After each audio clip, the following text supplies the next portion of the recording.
Welcome into the Steelers Talk live show presented by Prize Picks. I'm your host, Jack Sperry. Thank you guys so much for joining me here today on a beautiful Tuesday evening to talk some Steelers football a week before we get things going in Latrobe at Steelers training camp. So on today's show, as always, we're going to be breaking down the latest Steelers news and rumors. There's a new safety option for the Steelers to consider to add some depth to that safety room. We'll talk about that in our first segment here today. Also, another veteran receiver has been linked to the Steelers. Talk about that possibility. And Aaron Rodgers has made amends with his estranged family. So we'll talk a little bit about that in our news and rumors segment. But then we're going to get into a fun segment here, guys. I'm going to be tier ranking Pittsburgh's position groups heading into the 2026 season. So I'll take quarterback, running back, receiver, O-line, DT, edge, inside linebacker, safety, corner, kicker, and punter, and I will rank them on a scale of S, A, B, C, D, or F. So kind of a fun one there to kind of see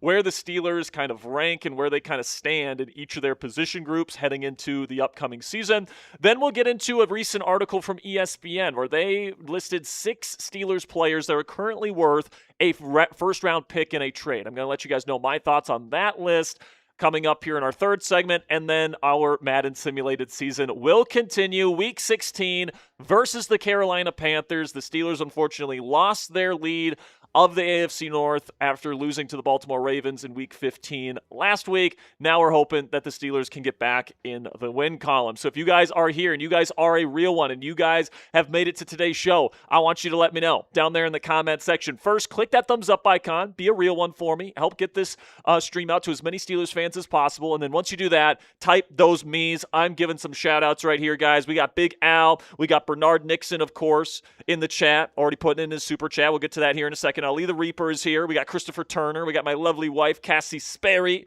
here today. Derek Smith is here. What's up, Derek? Great to see you, my man. Sar Craig is here. The real is Alex. I think I've just read that right. Steelers fan 94 is here. Devone is here.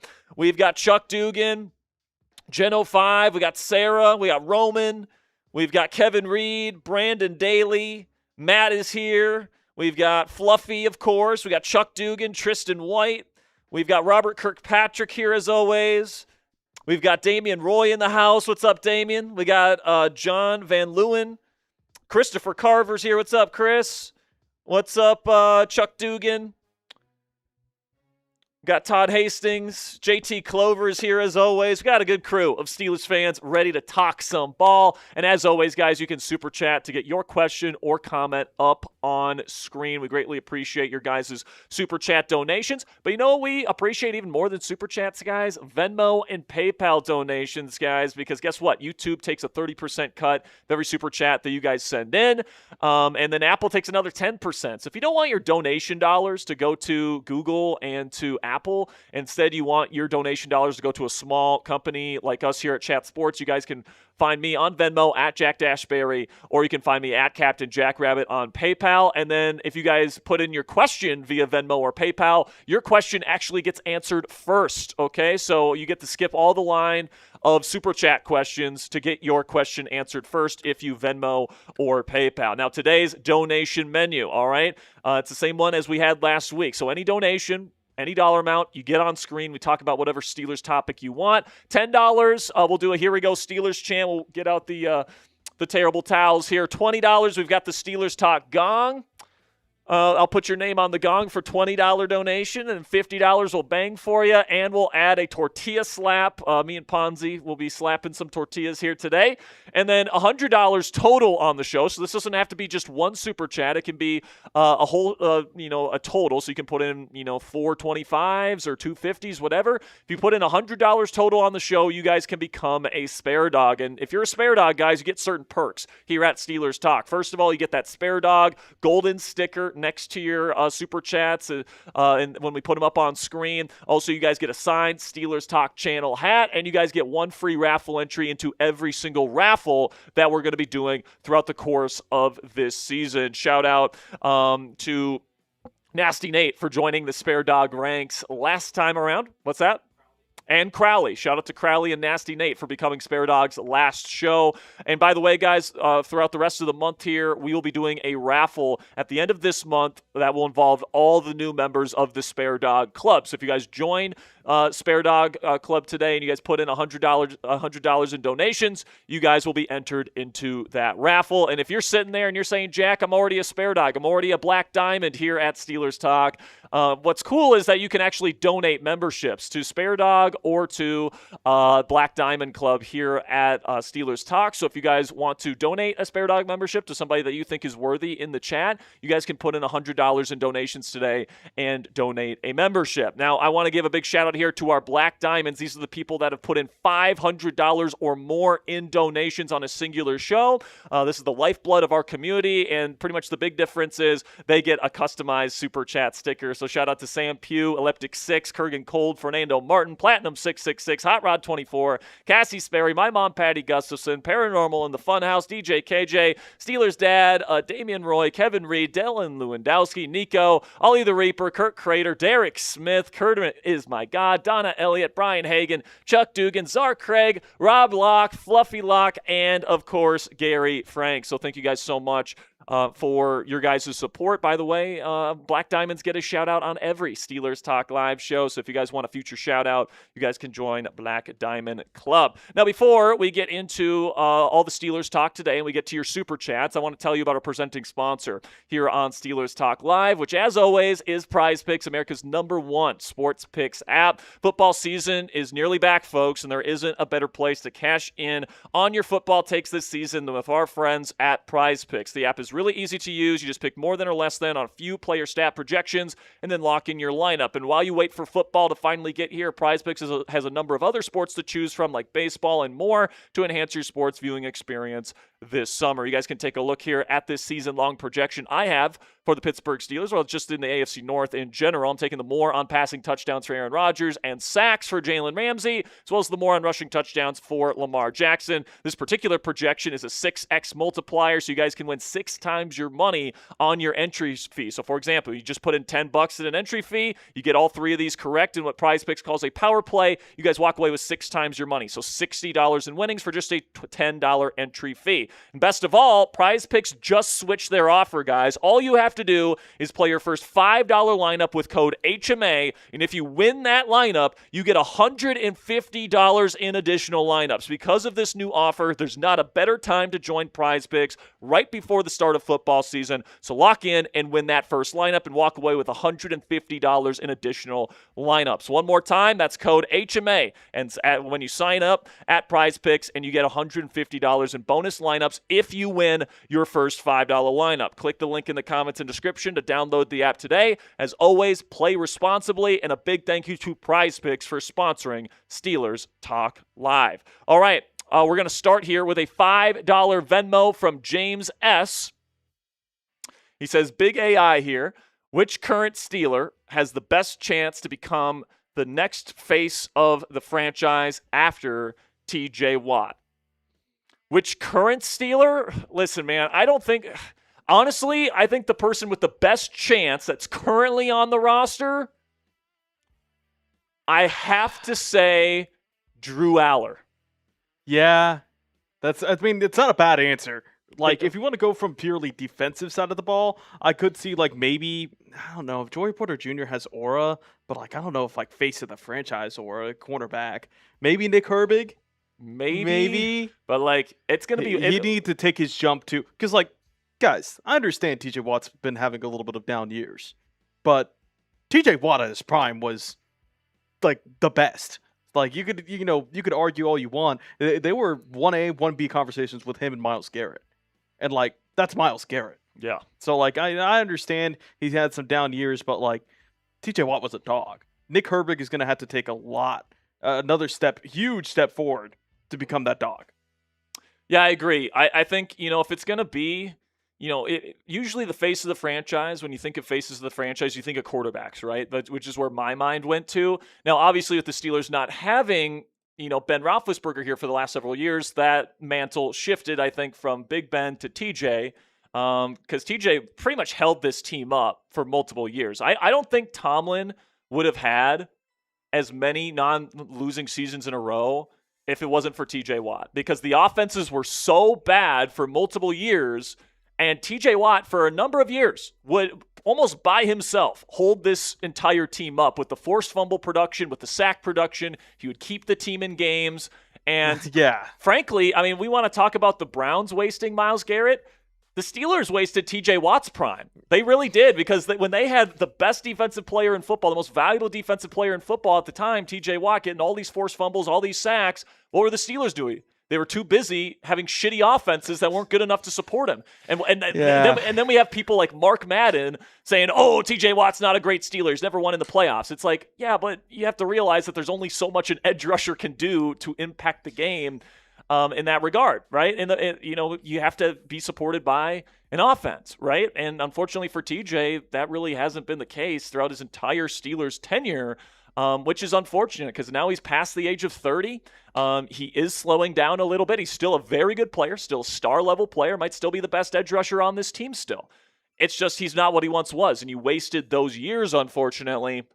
But to go back to James's question here, I think Drew Aller has a slightly better chance of being the long-term franchise quarterback option than Will Howard does. It's not that Will has a 0% chance, but I just think Drew, with the higher draft pick and the higher arm talent, he's got the better chance at this current point in time. Will can still prove himself, but right now, Drew Aller's got the better chance of being that long-term franchise quarterback, face of the franchise of the future. But obviously, there's a pretty decent chance that the next face of the Steelers franchise is outside of the organization, right? Like maybe they end up bringing in that face of the franchise with a first-round draft pick next year at quarterback. Like, we still don't know the answer to that question. But James, if I have to pick one player that has the best chance to be this team's long-term face of the franchise of the future, it's going to be Drew Aller, at least right now. $5 from my man Bernard. Says happy to see A-Rod back with the fam. Hope he has a big year this year. That's a great story. Yeah, man. I mean, we're going to talk about it in our news and rumors segment, but just on a human level, if that doesn't bring a smile to your face, seeing somebody, who was in a really bad spot with his family for multiple years, right? It's been pretty much a decade since he's been estranged from his family. Now he's apparently repairing that relationship with his mom, with his dad, with his brothers. That is huge. That is awesome for him. And guys, life is just too short to hold those kinds of grudges, especially against family. So just on a human level, you can think about whatever you want when it comes to Aaron Rodgers, the player, but from an Aaron Rodgers, the human perspective, it's objectively a great thing that he's been able to connect with his family again.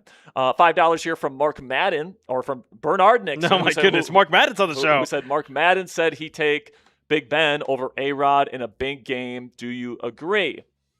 Man. Well, listen, I mean,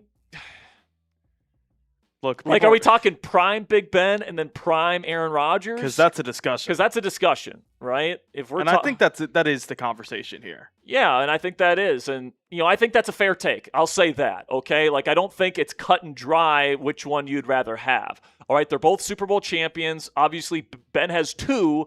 But I would say that he only has 1 where he was probably the number one reason why they won the Super Bowl. And not to mention, in that Super Bowl year where they beat the Cardinals, the defense was stellar that year as well, right? So it's not like Ben Roethlisberger has any Super Bowl wins on his resume where it's like he's carrying a bad defense to a championship, right? He's always been, in his 2 championship seasons, he was supported by an elite defense, a really good supporting cast, good coaching around him, right? So, and then Aaron Rodgers, they had a really good team that year in Green Bay, but they were a wild card team. They were the last seed. I think they were the 6th seed back when it was still a 6 seed playoff, and they had to go on the road every game.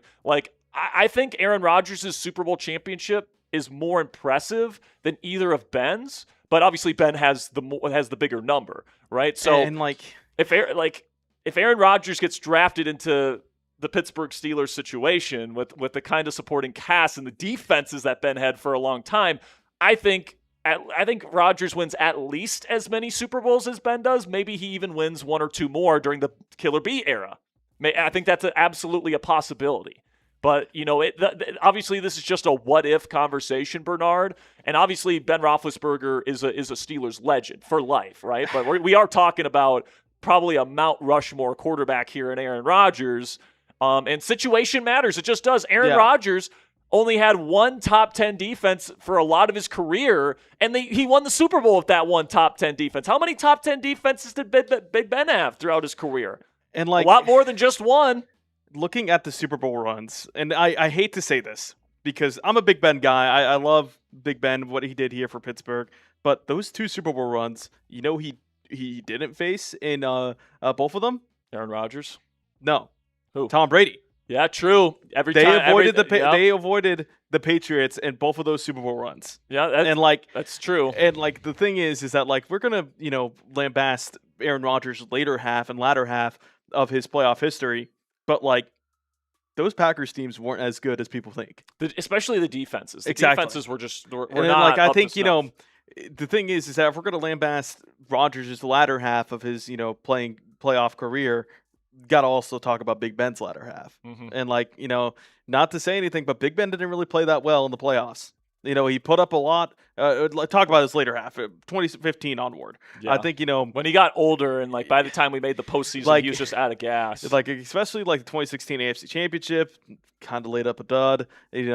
Talk about the Jaguars game. Yeah, he put up a lot of passing yards, but also threw multiple turnovers. It's I do think that Big Ben's going to be Steelers legend, but in terms of he is a Steelers legend, or he is a Steelers legend. He is for life. But, 2 Super Bowls, you're a Steelers legend. Period. But greatest quarterback in the history of the Pittsburgh Steelers. I know he doesn't have as many titles as Terry, but was Terry ever the biggest reason why they won the Super Bowl? That Steelers defense back then, I think the Steelers have always had a great defense, and you could argue Big Ben has carried more of the load, especially their 2011 run where they ended up losing to Aaron Rodgers. I do think that Big Ben did carry a lot of the load for that team. But that's another thing too. When they went head to head in a Super Bowl, Rodgers was the one that came out on top. Yeah. So I don't know, man.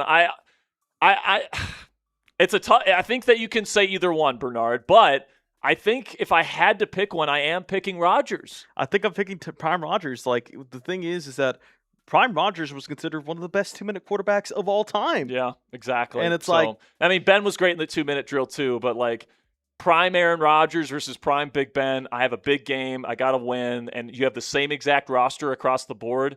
Give me Aaron Rodgers. Yeah. $2 from Bernard says, I feel bad for Ryan Clark. Yeah, hopefully he lands on his feet. It was kind of crazy that they fired him in the middle of a show. Mid-segment is crazy. Mid-segment is kind of nuts, but it is what it is, man. That's the nature of business at that level. $5 from Bernard says, Mark Madden said Big Ben put his body on the line. A-Rod made business decisions and said A-Rod doesn't love the game. That's crazy, man. Dude. For Rodgers to still be playing, he's going to be 43 this year, and to say he doesn't love the game of football is it's stupid. I was going to say something else, but it's dumb as hell, bro. To say that Aaron Rodgers doesn't love football is crazy. Now maybe he doesn't love doing the off-season stuff as much as some other people do. But when you're as good as Aaron Rodgers is, and you know as much about football as Aaron Rodgers does, that sort of stuff can seem kind of menial, kind of like Albert Einstein failing his math class just because it was not advanced enough for him, right? It just I understand where Rodgers is coming from there. And sure, Big Ben put his body on the line, but guess what? So does Aaron Rodgers. He played through a broken fucking wrist last year at 42 years of age. What are we talking about? He makes business decisions and he doesn't put his body on the line. You try. I have no idea what Mark is talking about here, man. It's an asinine thing to say. Played through multiple injuries in New York 2 years ago, by the way. Played through a broken thumb on his throwing hand his final season in Green Bay and still almost led them to the playoffs. What exactly is Mark Madden, expecting here for Aaron Rodgers to play through that he hasn't? It just doesn't make any sense. It just doesn't make any sense. If anybody didn't, quote-unquote, love football, it was Ben Roethlisberger, who was notorious for not having a great work ethic. And listen, I love Ben to death. He's a Steelers legend. But, I'm sorry, to say Big Ben loved football and Aaron Rodgers did not, and to say that Ben put his body on the line and Rodgers did not, It's absolutely ridiculous, man. Ridiculous argument. And it's one of those things too, where like Rodgers like not only played through injury, but like he put his head down, didn't really talk to the media, didn't cause chaos, didn't cause anything. Like if we're gonna talk about like don't love the game like that, like Big Ben didn't work out and also was openly lambasting his teammates on a podcast every week after the game. Like I feel like I love Big Ben. Like I said, Steelers legend. Cannot put like this Big Ben curtain over your eyes here and be like, Big Ben was perfect. He did nothing wrong. Like Big Ben arguably was kind of a bad teammate. And if you want to put a lot of his teammates have said he was a bad teammate. You know, you want to put, oh, he doesn't love the game. Nothing screams more love of the game than putting your head down and not even talking to media. Like only wanted to focus on football. Mm-hmm. And that's exactly what Rodgers is doing right now. Exactly. $10 from Devone says, excited for this year. Hope to see Yins in Paris for the international game. In Paris. So I guess Devone is going to Paris for the international game against the Saints. Enjoy that, Devone. That's going to be awesome. We'll be here in studio for our watch party, but up at 5 o'clock. Yeah, exactly. It's going to be an early one. But $5 again from Bernard. Says A-Rod had a 98 quarterback rating in the playoffs. Is that good? That is insanely good. Insanely good. That is really, really freaking good. Yeah. $5 again from Bernard. Says Mark Madden also said he takes Ben over A-Rod right now too. No shots. He's taking Ben right now. That's just not a take. That might be the most homer take of all time that I have seen. To say Ben Roethlisberger off the couch by, 6 years at this point? I mean, when Deshaun Watson or somebody else just takes a year off of football, they're not the same player. Ben Roethlisberger, who is deteriorating at the end of his career, is going to come off the couch 6 years, and he's going to play better than Aaron Rodgers? Get the fuck out of here, Mark Madden. That is ridiculous. Now, yeah, I cannot believe he said that if he actually said that. $5 from Mexamander says, I disagree. I think Big Ben was better than Rodgers because of his passes, because the passes he threw to wide receiver Santonio Holmes. Listen, man, that catch in the corner of the end zone, that throw in that kind of small-ass window that Ben threw in that moment, it's one of the greatest throws in the history of professional football. All right, but you can't just take one throw and say he's better overall than Aaron Rodgers. Right? Or he's better overall in big games because Aaron Rodgers has put together incredible individual throws. Like, how about that throw against the Cowboys in the playoffs? Right? Don't want to talk about it, but yeah. What about an incredible throw, the Hail Mary against Arizona? Twice! Like, dude, you want to talk about individual incredible throws. Like, obviously, because the Santonio Holmes one came in the final drive of a Super Bowl. It was the game-clinching touchdown. That holds more weight in terms of the minds of fans. But, if we're just talking about what kinds of calibers of throws that these guys could pull off, even in big moments, Aaron Rodgers, pulled off some of the greatest throws of all time in the playoffs as well. So it's not like, oh, this one catch means he's automatically better, right? So I understand where you're coming from, Mexamander. I do think there's an argument for Ben. I think that this is a reasonable debate. I just think I'd rather take the guy that beat Ben head-to-head in a Super Bowl and, didn't have necessarily the benefit of the incredible defenses that Ben got, especially early on in his career. Yeah. So, and frankly, Rodgers has just gotten shit luck with wide receivers. They never invested in receivers, right? Devontae Adams wasn't even a first-round pick. Second rounder. He helped develop those guys into great players. And wasn't Jordy Nelson Their defense was always bad. Their defense was always bad in Green Bay when he was there. So, I feel like if Ben would have had, or if Rodgers, would have been drafted here instead of Ben, and he would Which was the actual real conversation at one point, apparently. They were not in the same draft class. Wait, I thought. No, Ben was. Oh, no, I'm thinking of it wrong. Yeah, you're thinking. I was thinking Eli Manning and Ben. Yeah. So, I mean, how different that would be? I would take prime Rodgers over prime Ben, but Ben is still a Hall of Famer. He's the greatest quarterback in the history of the Pittsburgh Steelers, in my opinion. But yeah, when we're talking about a Mount Rushmore level quarterback in Aaron Rodgers, I just don't think Ben is quite there in terms of who I'd rather take in a big game. $5 from Stardog Productions. Rodgers in the playoffs, 10 games, 3 lost in OT, 5 lost on the last play. Yeah. 6 of 10 games, the Packers D gave up 30-plus points. It's a really good point made by Stardog here. Now, obviously, Ben, towards the end of his career, the defense would crumble in the playoffs as well. So, like, you also have to bring that up. But, like, the main point is that if you look at the defenses that Ben got throughout his career and the defenses that Rodgers got throughout his career, it's not even close. Like Ben Roethlisberger got way more support from the Steelers defense, even in some of the years where they weren't great, right? But they were very rarely terrible under Mike Tomlin defensively. In Green Bay, they were consistently awful, and they asked Aaron Rodgers to carry that franchise for a number of years, and he did. It just wasn't enough to win multiple Super Bowls like the Steelers were able to with Roethlisberger, right? So I think if you would have swapped places, like you put Ben in that Green Bay situation, you put Rodgers in a Steelers uniform, I'm not sure if Ben wins a single Super Bowl in Green Bay. And honestly, like I think Rodgers wins at least 3 Super Bowls here, maybe more. I mean, you can't do it based on where they were. You have to do it. You have to put the other in the other person's shoes and say which one has the better career. And like I don't know, I love Devontae Adams. Rodgers never had a receiver like AB. Dude, Devontae was he's still really good. Yeah, but like AB was different, dude. Yeah. I mean, the thing that part of what made AB special, though, to give Ben credit, was the incredible anticipation. Like the But I think Rodgers could have done that. The connection that those guys had was unreal. Now, could Rodgers have built a similar connection? Probably, which is why I'm taking Rodgers all time over Big Ben. But I mean, I think that it's a fair argument to have. I think it's especially in big games. I think in the general history overall in the NFL, it's not a discussion. Aaron Rodgers is the better overall quarterback than Ben Roethlisberger. But if you're saying a big game, I understand the argument, but I'm still taking Aaron Rodgers, if that makes sense. Yeah. All right, man. Well, let's get into our first segment of the day. We got a lot to get into. First up, the latest Steelers news and rumors. Then we'll be tier ranking Pittsburgh's position groups heading into the year. So I'm going to be taking quarterback, running back, wide receiver, every position. I'm going to be giving them a grade heading into the season. Then we'll get into ESPN's list of 6 Steelers that are apparently worth a round 1 draft pick in a trade. Some interesting stuff there. And then we'll get into our next edition of our Madden simulated season with Week 16 versus the Carolina Panthers. The Steelers have lost 3 out of the last 4. We got to start getting back in the win column here at Ponzi. So without further ado, let's get into our first segment of the day. The latest Steelers news and rumors are coming at you right now.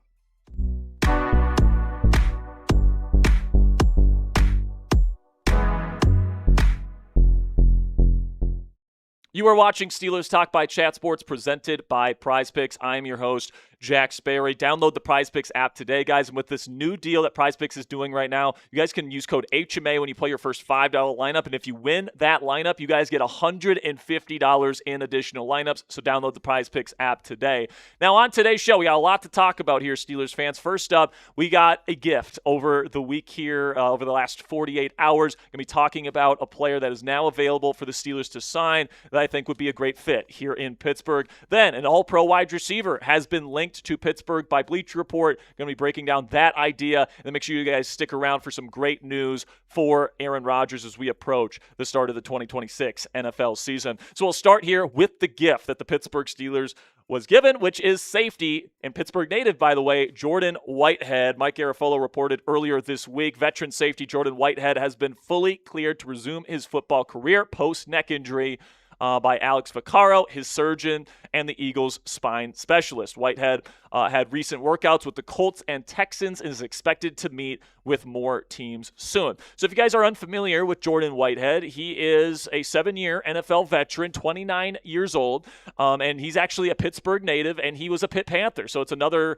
kind of one of these guys where, in a year where they're bringing in Mike McCarthy and Jaquan Brisker and Signetti and all these Pittsburgh natives, this would be another one if the Steelers decide to bring him in. But the thing with Whitehead is that he is coming off of back-to-back major injuries. He tore his pec at the end of the 2024 NFL season, and then unfortunately he got into a car crash which severely injured his neck, which he had to miss the entirety of the 2025 NFL season for. So I think Whitehead was a solid starter before his injuries, guys. Like, he played for the Jets and he played for Tampa Bay. And he, for a long time, was a very solid all-around safety, somebody that could cover people pretty darn well and wasn't a liability in coverage, but he was also pretty darn good as a tackler in making sure that things weren't getting past him. He was seen as a very reliable starting caliber safety in this league throughout the first few years of his career, and he was viewed that way right before that torn pectoral muscle took him out for the rest of the 2024 season in Week 12. But before that, he was relatively injury-free. He did have a little bit of a knee issue back in 2021. But you guys can see here in terms of the impact stats as a safety, putting up multiple interceptions per year, putting up nearly double-digit PBUs every single year. You'd force the occasional fumble, and he'd get behind the line of scrimmage and get some TFLs as well. So you can take a look at the Pro Football Focus grading throughout his career. Not that it's gospel or anything like that. He did have his second lowest PFF grade in 2024 with the Bucs of his career right before he tore his pec. And of course, last year he did not play. So whenever you're talking about a player coming off of multiple major injuries, they're approaching 30 years old, there's definitely a lot of risk involved with bringing in a guy like Jordan Whitehead, especially because he wasn't like an awesome player to begin with. He was just an okay starter. But listen, man, Pittsburgh does have a history of taking on some more injury risks. They brought in Asante Samuel Jr. coming off of spinal surgery last year. And, Asante played pretty well. And he was so impressive to the team, they ended up bringing him back for another season as this team's, first backup off the bench at the outside cornerback position. And listen, man, bringing in Whitehead would at least push Darnell Savage in training camp. I mean, I'm not the biggest fan of Darnell Savage's game. If you guys know, if you've been watching the channel, I was not a big fan of that signing. I think he's injured all the time, and when he's on the field, he's a liability in coverage, and those are not the players I want on the back end of the Steelers defense. Whereas Jordan Whitehead, even though he is coming off of, a year where he didn't play, and he's coming off of multiple major injuries, if he can pass a physical like Garofalo's reporting seems to imply, and he's ready to sign with the team before training camp, I think that, this is something that the Steelers could and should consider because they do need help at the safety position. Now, the Steelers won't be offering him a starting job, right? So if Whitehead can get a chance at a starting job and there's a legitimate competition for a starting safety job somewhere in the league, he's probably going to take that over the Pittsburgh Steelers opportunity. But, coming off of two major injuries in a row, approaching 30, if there's no team out there that's really willing to give him a shot at a starting job and everyone's just offering him, a third safety position, why not the Pittsburgh Steelers? He's from the area. This is a defense that I think he'd fit really well in with his skill set, and the Steelers have a need for more safety depth. I think that this would make a lot of sense here, but obviously it just depends on the kind of opportunities that Whitehead is going to be getting coming off of these injuries. So what say you guys? Let me know down there in the comment section. Should Pittsburgh sign Jordan Whitehead for the vet minimum if he wants to come here? Type S if you would sign him. Type P if you would pass on him. While you're answering that question here, I want to tell you about our presenting sponsor here at Prize Picks, and specifically talk about an Aaron Rodgers Prize Picks projection for this year's season that we want to talk about here with you guys. Taking the more on passing touchdowns for Aaron Rodgers is what I'm going to be doing on my season-long lineups because he had more passing touchdowns than this just last year, guys. And, obviously he didn't have the same amount of receiving weapons. He didn't have Mike McCarthy calling his plays, right? So I think Rodgers is going to take a step forward in his production this year, and that includes touchdown passes. So you can combine this with taking the more on sacks for Jalen Ramsey or taking the more on rushing touchdowns for Lamar Jackson. And this particular projection, it's a 6 times multiplier, so you guys can put in $10 in an entry fee, and you can walk away with $60 in winnings. And if you double that, put in a $20 entry fee, and you get all 3 correct, you could be walking away with $120 if you get all 3 correct in what Prize Picks calls a power play. But best of all, Prize Picks just switched their offer, guys. All you have to do is play your first $5 lineup with code HMA, and if you win that lineup, you get $150 in additional lineups. Because of this new offer, there's no better time to join right before the start of football season. So lock in and win that first lineup. One more time, that's code HMA at sign up and get $150 in bonus lineups if you win your first $5 lineup. Click the link in the comments and description to download the app today. And as always, play responsibly, and a big thank you to Prize Picks for sponsoring Steelers Talk. Now, Bleacher Report's Christopher Knox named Pittsburgh as a potential landing spot for free agent wide receiver and former All-Pro Deebo Samuel this week. Deebo's still available on the open market. Maybe the Steelers want to add another veteran, especially with Aaron Rodgers at quarterback. This is what Knox had to say about this potential fit. Though Deebo's never been a true number one receiver, Samuel has been consistently productive when healthy. Even at 30, he can still be a quality contributor as a receiver and change of pace backfield option. Samuel would make the most sense for a potential playoff contender that needs receiver depth and is looking to lead with its ground game. I certainly think that describes the Pittsburgh Steelers. So you look at Deebo, he is 30 years old, so obviously that's around the age where receivers really tend to take that dip physically, and frankly, we've kind of already seen that dip from Deebo Samuel. He's taken a lot of hits in his career. Now, last year was pretty darn productive for the Washington Commanders. We'll take a look at that here in just a second, but he's still one of the best yak threats in the entire National Football League. He's kind of graduated from being a wide receiver 2 gadget piece to more of a wide receiver 3 gadget piece, in my opinion. But last year, over 700 yards receiving for the Commanders. He had even more than that on the ground, 5 touchdowns as well. He doesn't have the best hands in the world. He can make some tough catches from time to time, but he really is known more as a short area type of yak threat gadget piece, and that fits well with what the Pittsburgh Steelers want to do, specifically if like Germie Bernard is not quite ready and doesn't earn the trust of Aaron Rodgers. So listen, man, for the right price tag, I wouldn't mind adding Deebo Samuel, but I don't want to do it right now. Like, I want to see what Germie Bernard can do in camp. Now, something to remember is that Rodgers does prefer veteran guys at the wide receiver position.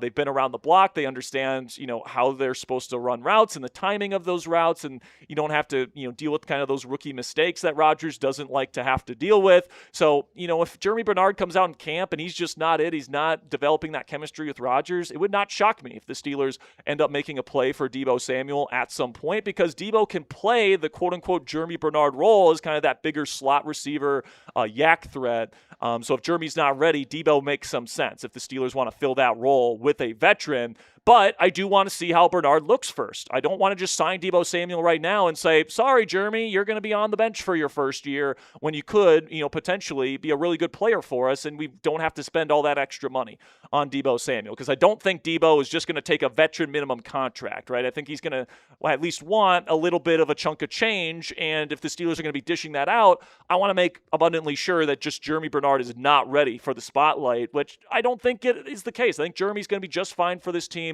I think he's going to develop that quick chemistry with Aaron Rodgers because of his savvy, because of his route running intelligence, and because of his work ethic. I think he's going to endear himself to Aaron Rodgers very, very quickly in Latrobe. And I don't think, this Deebo Samuel discussion is really going to mean much at the end of the day. But speaking of Aaron Rodgers, he did get some great news this week, which we are going to cover here in just one moment here on Steelers Talk to finish up today's show. But let's have a word from our sponsor here, our other sponsor on today's show here at SeatGeek.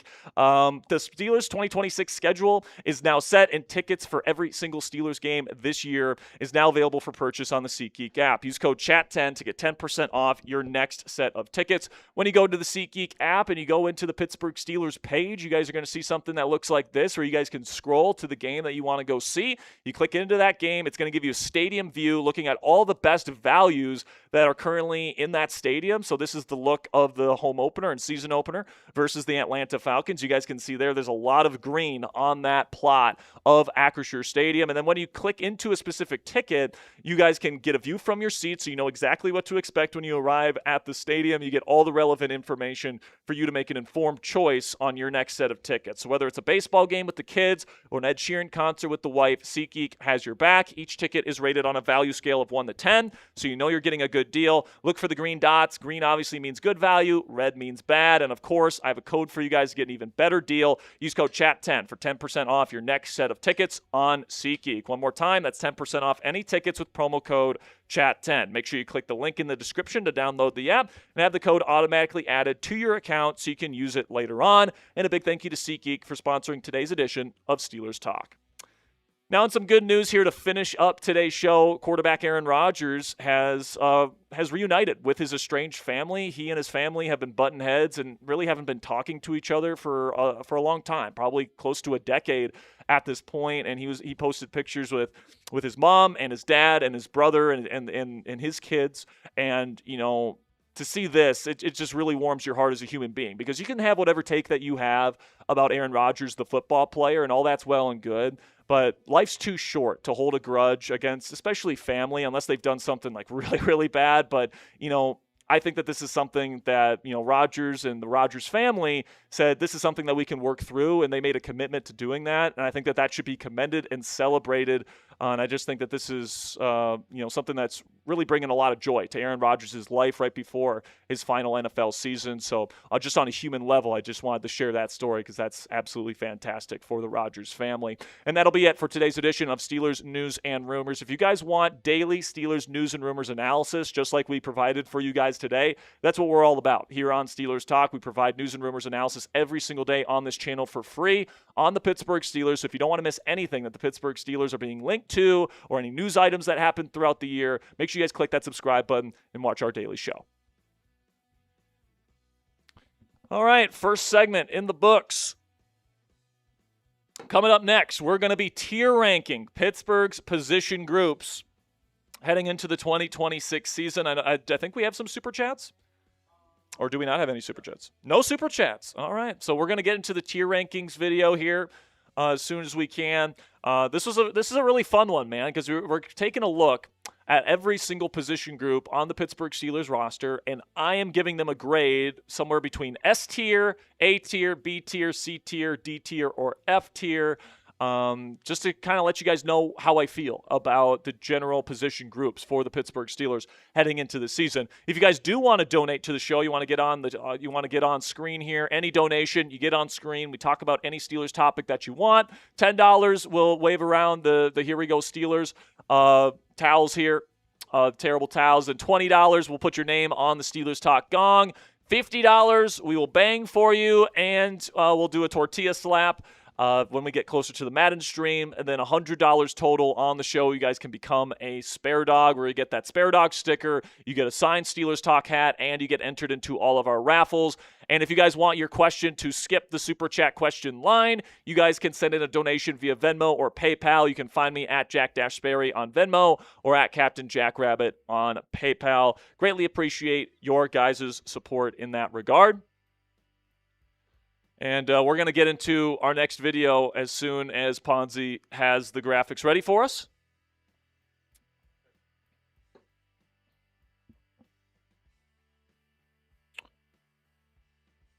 But yeah, man, I think so. Christopher Turner says need to get younger at wide receiver. I don't necessarily disagree, Chris, but like at this point in the season, if you're going to make a wide receiver addition, what young receivers are out there that are established, proven veterans are really available?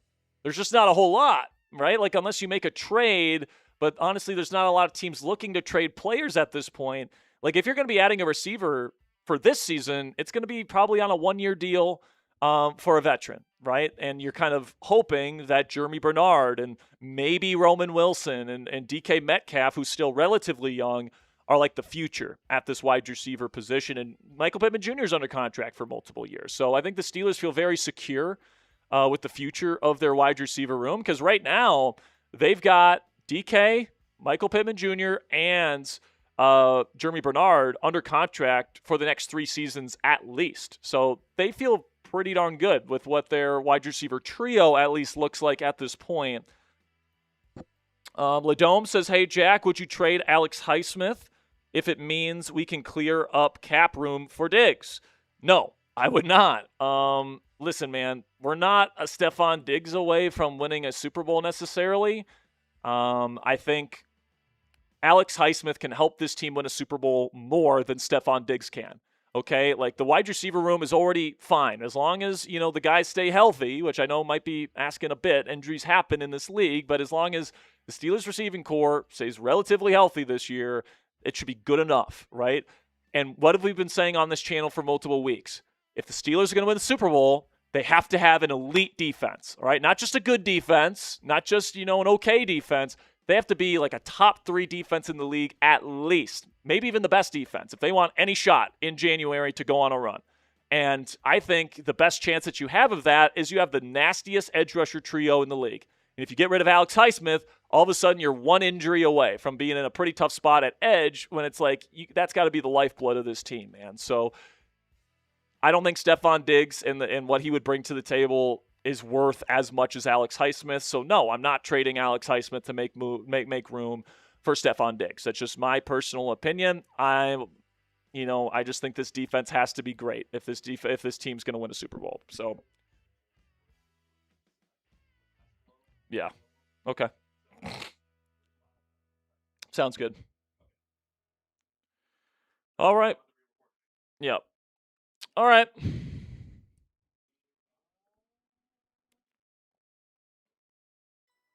Oh, Ladome was just joking. I thought it was a real question. I mean, I don't know. I mean, sometimes tone doesn't come through, Ladome, but yeah, no to Stephon Diggs for Alex Highsmith. That is not something I'm willing to do at this point.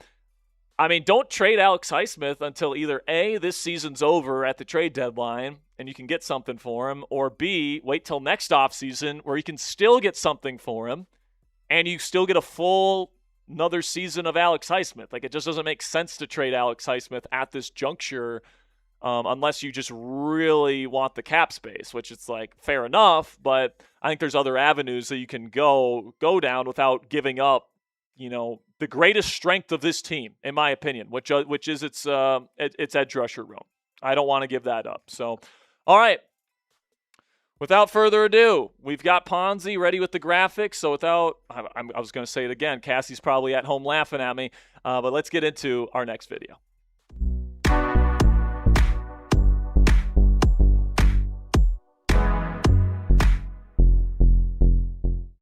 Welcome in Steelers Talk by Chat Sports, presented by Prize Picks. I'm your host, Jack Sperry. Download the Prize Picks app today, guys, because right now, if you guys play a $5 lineup and use code HMA and you win that lineup, you guys can get $150 in bonus lineups from Prize Picks, so you don't want to miss out on that deal. But on today's show, guys, it's a fun video. I'm going to be tier ranking the position groups on the Pittsburgh Steelers roster heading into the 2026 season.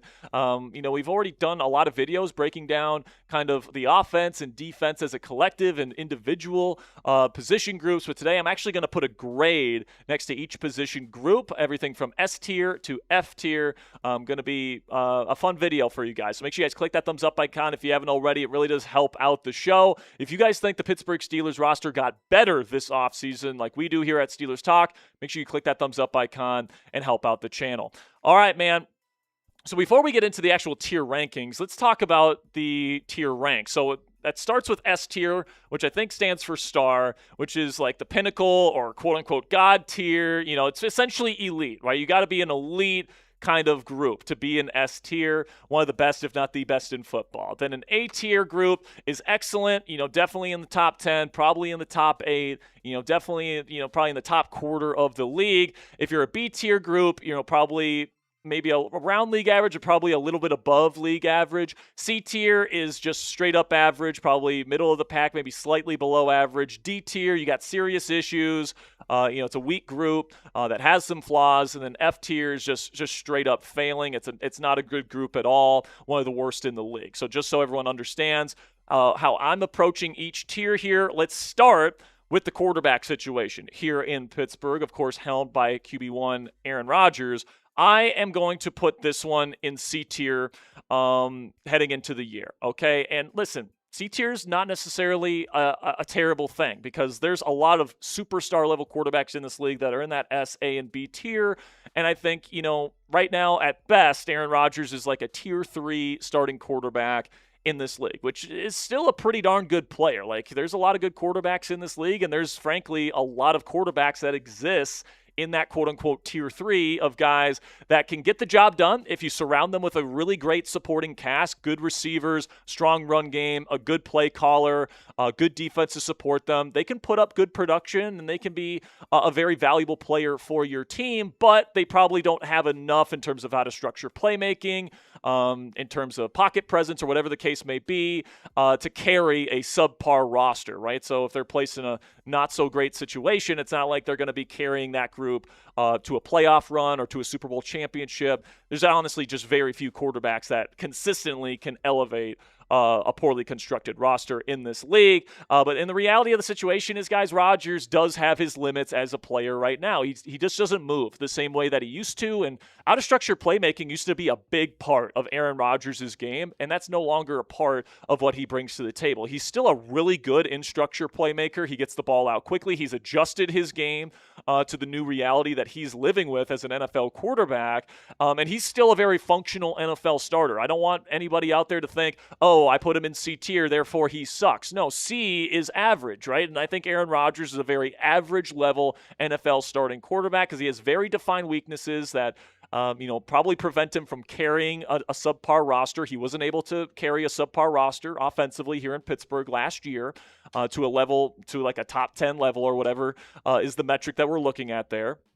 But he was still more than functional, right? And if you have a tier 3 quarterback, you have to have a strong supporting cast around him, right? Like that is absolutely a necessity. If you have a tier 3 quarterback and you give him one of the worst receiver rooms in the league and he can't create out of structure, he's going to struggle. And that's exactly what we saw from Aaron Rodgers at times last year, where his only legitimate starting receiving option was DK Metcalf, who was consistently getting bracketed and all these different things to take him away. And then he saw a lot of two-man, and there just wasn't a lot of guys getting open. And, Rodgers knew that, so he was just kind of dumping it off quickly, not taking a lot of sacks, playing methodically, because that was really the strength of the Pittsburgh Steelers offense last year. And hopefully this year is different. We're going to be talking about the wide receiver room here in just a second, and I definitely think that the surrounding cast around Rodgers is better this season, which hopefully means we get a better version of Aaron Rodgers, at least when it comes to the box score. So fill in the blank for me down there in the comment section. Aaron Rodgers is a top blank a quarterback in the National Football League right now. Let me know what you guys think down there in the comment section, what you think about Aaron Rodgers and where you rank him among NFL QBs. But before we get into the rest of the Steelers roster here, I want to tell you about our sponsor here on Steelers Talk, which is SeatGeek. The Steelers 2026 schedule is now set, and tickets for every Steelers game this season is now available for purchase on the SeatGeek app. Use code CHAT10 to get 10% off your next set of tickets. When you get into the SeatGeek app or website, you guys are going to be met with this kind of screen, this menu for the Pittsburgh Steelers. You can scroll down, go to the game that you want to go to this year. And then when you click into the game, you're going to see the stadium view of all the best value seats that are available on the platform. So you're looking at Week 1 versus the Atlanta Falcons. Once you click into an actual ticket, you're going to see the view from that seat.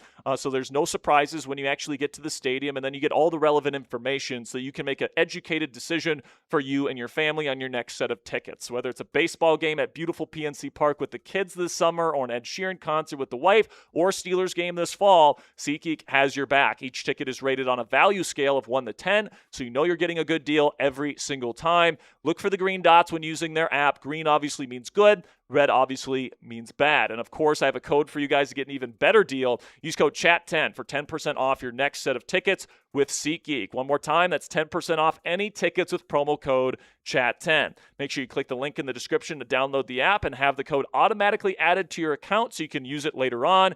And a big thank you to SeatGeek for sponsoring today's edition of Steelers Talk. Now, continuing on here with the running back room, for me personally, guys, I'm going to go with a B for running back for the Pittsburgh Steelers. I think it's a very solid group heading into the year. Now, maybe there isn't like that true bona fide superstar in this running back room, but I think, it's a very complimentary group that, definitely has what it takes to be a very serviceable running back duo. You got Jaylen Warren, who can play on every down, but he's definitely more of a third down specialist, great receiver, makes guys miss out in space. He's got pretty solid hands as well, contact balance off the charts. I think he's one of the most underrated running backs in the entire game. Then you bring in Rico Dowdle on a 2-year contract that you can get out of after 1 year, say if Caleb Johnson takes the step up that we're hoping that he can take this year. But Dowdle in his own right has been a very reliable rusher as well. He's gotten over 1,000 yards rushing in each of the last 2 seasons. Didn't finish his 2025 campaign with Carolina on a particularly strong note. So maybe Caleb Johnson can eventually take on that kind of early down, kind of innings eater role from Dowdle at some point this year. But even if Caleb Johnson disappoints again and Dowdle has to fill that role, throughout the course of this entire season, that's something that absolutely makes sense and something I'm comfortable with heading into the year. You also have Riley Nowakowski, who fits in as a fullback, who I think could be a really solid piece as a screen threat right away, and a really good blocker from that fullback position. So I think it's a very well-constructed group. I'm going to give that a grade of a B.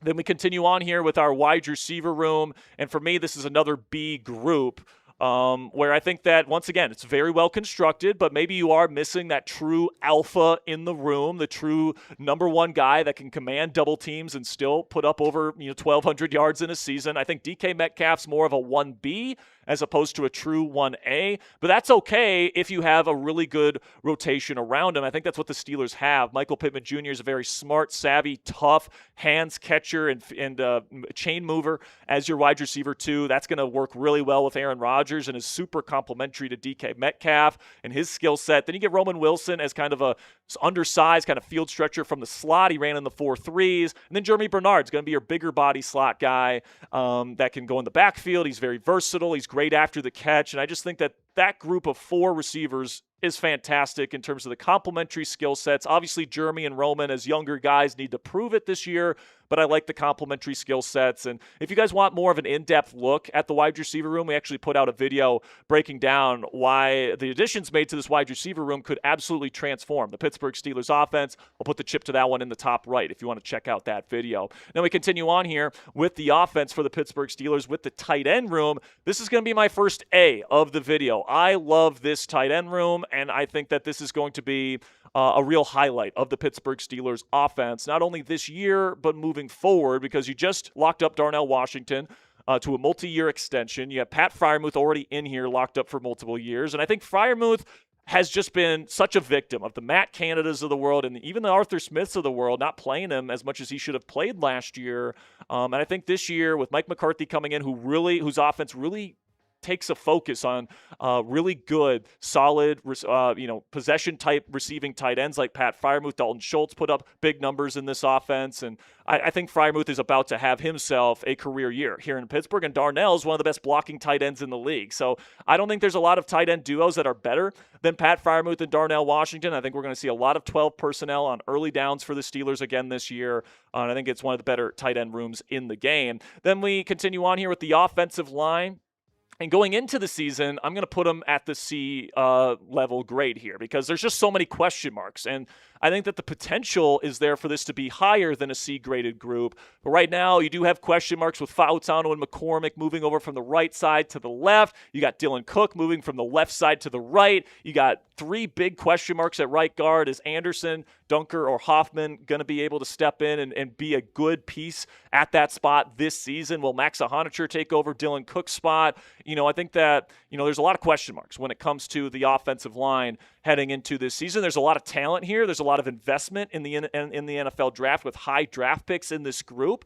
But there's still a lot of youth here with Dunker and Iheanachor in particular. They might not be ready to play in year one. So definitely some question marks on the offensive line. But if everything gels this season, this group has the potential to be as high as like an A group if they can really figure it all out. Now, coming up here, we're going to be ranking the defensive positions for the Pittsburgh Steelers, and this really should be the bread and butter of the Pittsburgh Steelers this year because, once again, they have the most expensive defense in the entire National Football League. But before we talk about the defensive side of the ball, I do want to talk briefly here about Aaron Rodgers, who, of course, is quarterbacking this team, and I think his Prize Picks projection for a season-long lineup when it comes to passing touchdowns is frankly disrespectful on the part of Prize Picks, and you should be taking advantage of that right now by taking the more on 20.5 touchdown passes for Aaron Rodgers. He had more than that last year with a lackluster wide receiver room and just general receiving weapons group. This year it's much better. I think that the offense better fits his skill set.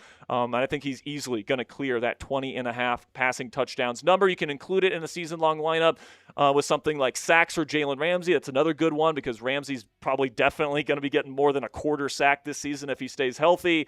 And then also take the more on Lamar Jackson rushing touchdowns, which is set at just 3.5 heading into this year. This is a 6.5 times multiplier. So if you guys put in an entry fee of say $10, you're going to times your money by 6 if you walk away with some winnings there. So you can walk away with $60 in winnings on just a $10 entry fee, or for just $10 more, a $20 entry fee, you can walk away with $120 if you get all three of these projections correct. But best of all, PrizePicks just switched their offer, guys. All you have to do is play your first $5 lineup with code HMA, and if you win that lineup, you get $150 in additional lineups. Because of this new offer, there's not a better time to join PrizePicks right before the start of football season, so lock in and win that first lineup today. One more time, that's code HMA when you play your first $5 lineup. And if you win that lineup, you guys get an additional $150 in bonus lineups. Click the link in the comments and description to download the app today. As always, please play responsibly, and a big thank you to PrizePicks for sponsoring Steelers Talk. So now we're on to the defense here. When it comes to defensive tackle, I'm really high on the defensive tackle group here. I'm going to give this an A. I like the depth. I like the talent that's here. I like the investment that's here. I like the veteran presence in Cam Hayward that is still very much here. And you add another one in Sebastian Joseph Day. I think you have certain mercenaries that can come in to play specific roles, like Sebastian Joseph Day as a run-defending nose tackle, like Keeanu Benton, who no longer has to play nose tackle. He can be more free to play 3 or 5 technique or 4-eye technique. Cam Hayward's still playing at the top of his game. Hopefully he can stave off regression for another season here and continue to play at an all-pro level. Derek Harmon, going into his second year as a former first-round pick, I have high expectations for him. And then you got some pretty decent depth here too. Y.A. Black is a backup nose tackle. You got Azesi Ademiwu, who's pretty darn good as well as a designated pass rusher type. I'm really excited about this interior pass rushing group here, and I think Sebastian Joseph Day being implemented as an early down player should help this team's run defense quite a bit. And I do think, especially if Keeanu Benton and Derek Harmon can take that next step up in their game, and then Cam Hayward can stave off regression and continue to play at the level that he's currently playing at, the S-tier potential is there for this group. This could be one of the best, if not the best, defensive tackle group in the entire National Football League if everything works out. So really excited to see this group play this year. Then we get to the edge rushers here, and this is where I'm going to be putting my first S-tier position group for this team. And this group should be the bread and butter of the Pittsburgh Steelers. We've been saying it for multiple years now, but even with TJ Watt slowing down a little bit, this group still should be the best edge rusher trio in the entire National Football League. I mean, I think Will Anderson and Danielle Hunter have the title for best edge rushing duo right now. But if you want to talk about a three-headed monster, it's hard to do better than TJ Watt, Alex Highsmith, and then Nick Herbig as your designated pass rusher coming in certain situations. And then the depth is excellent here too. Jack Sawyer is probably the best number 4 edge rusher in any edge group in the entire National Football League. So I like skill sets here. I think in Patrick Graham's defense, the big three here are going to get a lot of playing time and a lot of production. I think Watt's going to get more one-on-one opportunities, which should unlock some more sack production and forced fumble production. I think by season's end, this once again is going to be a respected edge rusher group for the Pittsburgh Steelers. Then we get to the second level with the linebackers here. And going into the season, I'm going to mark them as a C, okay? And, I think you can make an argument it's a D with the way Patrick Queen has played over the last 2 years here in Pittsburgh. Peyton Wilson hasn't been anything more than just a decent sub-package linebacker. He's looking to take that next step in his game. I do think Cole Holcomb is grossly underrated when he's on the field. He's a very, very solid starting level linebacker. When he's playing, it's just he's always injured, and that's the concern with him. Leek Harrison is a decent fourth option who's a good run defender on early downs, good special teamer, good guy to have in the locker room. But yeah, if Patrick Queen and Peyton Wilson don't up their game by a lot, this is going to be probably the weakness of the Pittsburgh Steelers defensive roster once again this year. But I do think that this group has upward mobility. Mike Tomlin and Terrell Austin's defense was notorious for putting these guys in some really tough positions, asking a lot of them as pass defenders, and it just it's tough. It's tough to play in that style of defense as a linebacker in the NFL with all the intermediate routes coming with modern offenses. It's just really a tough position to play in Mike Tomlin, Terrell Austin's defense. Patrick Graham coming in, modernizing this defense. Hopefully that helps put these guys in a better position to succeed. And hopefully Peyton Wilson can really take that next step up and become this team's future number 1 linebacker of the future. Then we get to the safeties here. This will be a B grade for me heading into the season. I like it. I think it's a very solid group. Now, some people would call it a C because they're lower on Jaquan Brisker. That's fine. And Deshaun Elliott's coming off an injury. But, I just think that this group fits what the team is kind of asking these guys to do. Because in this style of defense, when you're going to be playing a lot of too high safety stuff pre-snap, you got to have both of your safeties be really good run defenders. And that's the case for both these guys. Deshaun Elliott and Jaquan Brisker, they both hit very hard. They're both reliable tacklers. Now, neither of them is like a superstar in coverage or anything like that, but obviously you have the leverage advantage playing safety, playing as far back as you are, so they shouldn't get beat deep too often. And if there is an injury, you do have Jalen Ramsey. Maybe Sebastian Castro takes that next step forward. Maybe Robert Spears-Jennings surprises us. But right now, I do think that this is a pretty solid group heading into the season. You can definitely argue you could add a backup to this group like a Donovan Wilson or somebody like that. But right now, I feel pretty good about where the safety group is at here in Pittsburgh. Then we get to the corners here, and this is where I will have another A-graded group for the Pittsburgh Steelers. I really like the corners here in Pittsburgh this year, guys. I think it's probably the best cornerback trio that the Steelers have had in a while. You got Joey Porter Jr., who's coming off a breakout season last year. You have Jamel Dean, who's coming off maybe the best year of his career in Tampa. Dean definitely has some injury concerns, but when he's on the field, he is an absolute stud player. And both those guys can take people away in man coverage on the perimeter. That is such an advantage that Patrick Graham has to work with. Then you get Jalen Ramsey, who I still think can be one of the premier big nickel players in the league. He's big. He's got long arms. He's very physical. He takes on blocks, frankly, better than Patrick Queen and Peyton Wilson have over the last several years here in Pittsburgh. He's an excellent run defender, super reliable tackler, really good blitzer, and he's also very instinctive as a zone defender over the middle of the field, which is what he'll be asked to do more often than not here in Pittsburgh. And then when you go to your dime looks and Ramsey goes to more of a money backer, dime linebacker type of position, you got Brandon Echols, who played pretty well last year on the outside and on the inside for the Steelers last year. Just an awesome player to have on your team to be your slot DB when you're in your dime look. So really, really like this group, guys. It's another really big strength of the Pittsburgh Steelers roster this year. Then we get to kicker. Chris Boswell is an S-tier kicker, guys. He just is. He's in that conversation with Brandon Aubrey and the best kickers in the National Football League. To do what he's done kicking in Pittsburgh, which is a notorious place to kick. It's a really tough place to kick. Just ask Tyler Loop of the Baltimore Ravens.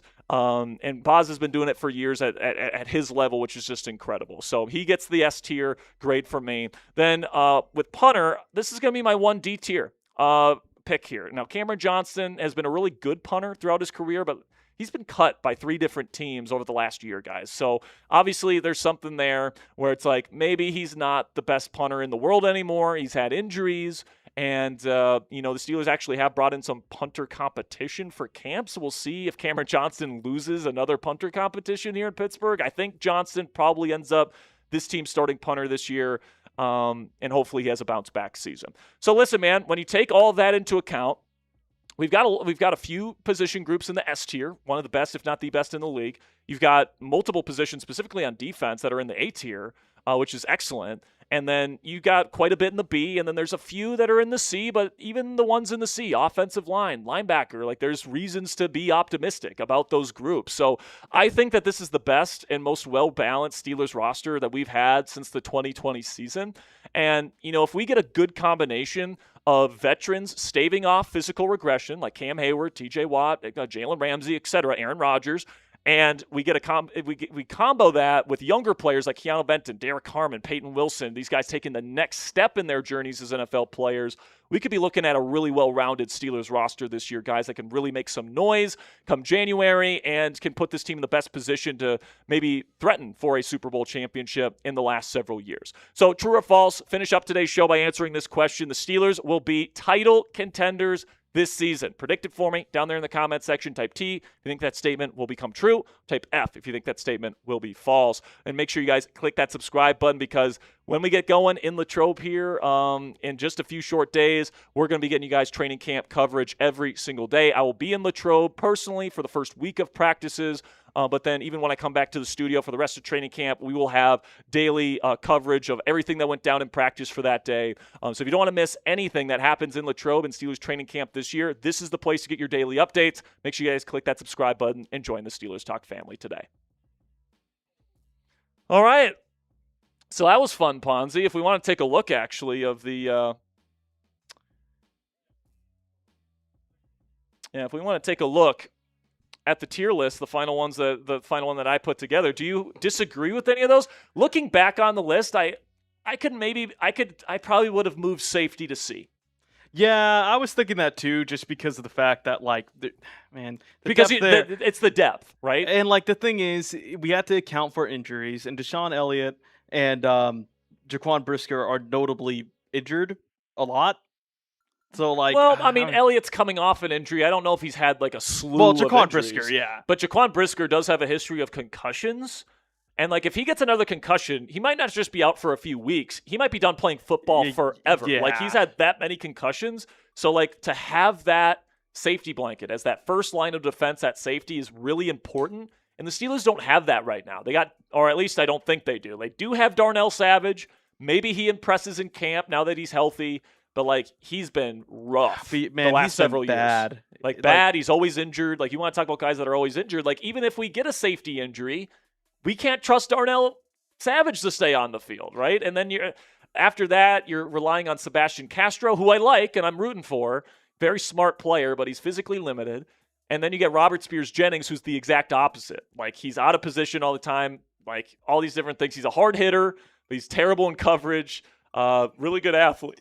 Really good athlete. But yeah, so if I had to change anything there, I'd probably put safety to C. But honestly, overall, I think it's a pretty darn good roster. You look at the positions, there's only 4 positions on this team that are below a B grade. Honestly, for me, maybe this is a controversial take, just because I understand your questions about them, but the offensive line kind of goes to a B tier for me. 3 of your 5 starters are above average, and that's being very honestly not giving them credit. Yeah, but the reason why I put him down to a C is because even the guys that are – the only guy that's locked in that we know can play the position he's going to play this year at a high level is Zach Frazier. Because it's we think Troy Fautanu will be able to move over to the other side, but do we know that? I think they will. I think he'll be fine. Don't get me wrong. But, there's just the question mark, right? There's so many question marks with that group. And when you have a non-mobile quarterback and you want to run the football as much as they want to do this year, there's a lot that hinges on this offensive line this year. It's a big X factor. Now, listen, I think they'll be fine. Rodgers gets the ball out quickly. I think especially Jaylen Warren is so good at making guys miss. You got Darnell Washington to help with run blocking as well. I think they'll go to some jumbo package stuff this year as well. But, yeah, I think that Dylan Cook, if he has to start the entire year this year, or Max Iheanachor figures it out behind the scenes, I'm perfectly fine with that. Dylan Cook is a good player, in my opinion. And honestly, very solid starter. Steve Stockman makes a great point in chat. I see this point, and a lot of other people are making it with the O-line, is that, both of those guys played on the left side in college. Yes, they did. And they played very well. Yes, they did. But college is different than pro. But the whole thing is that they were drafted as left side guys. Yeah.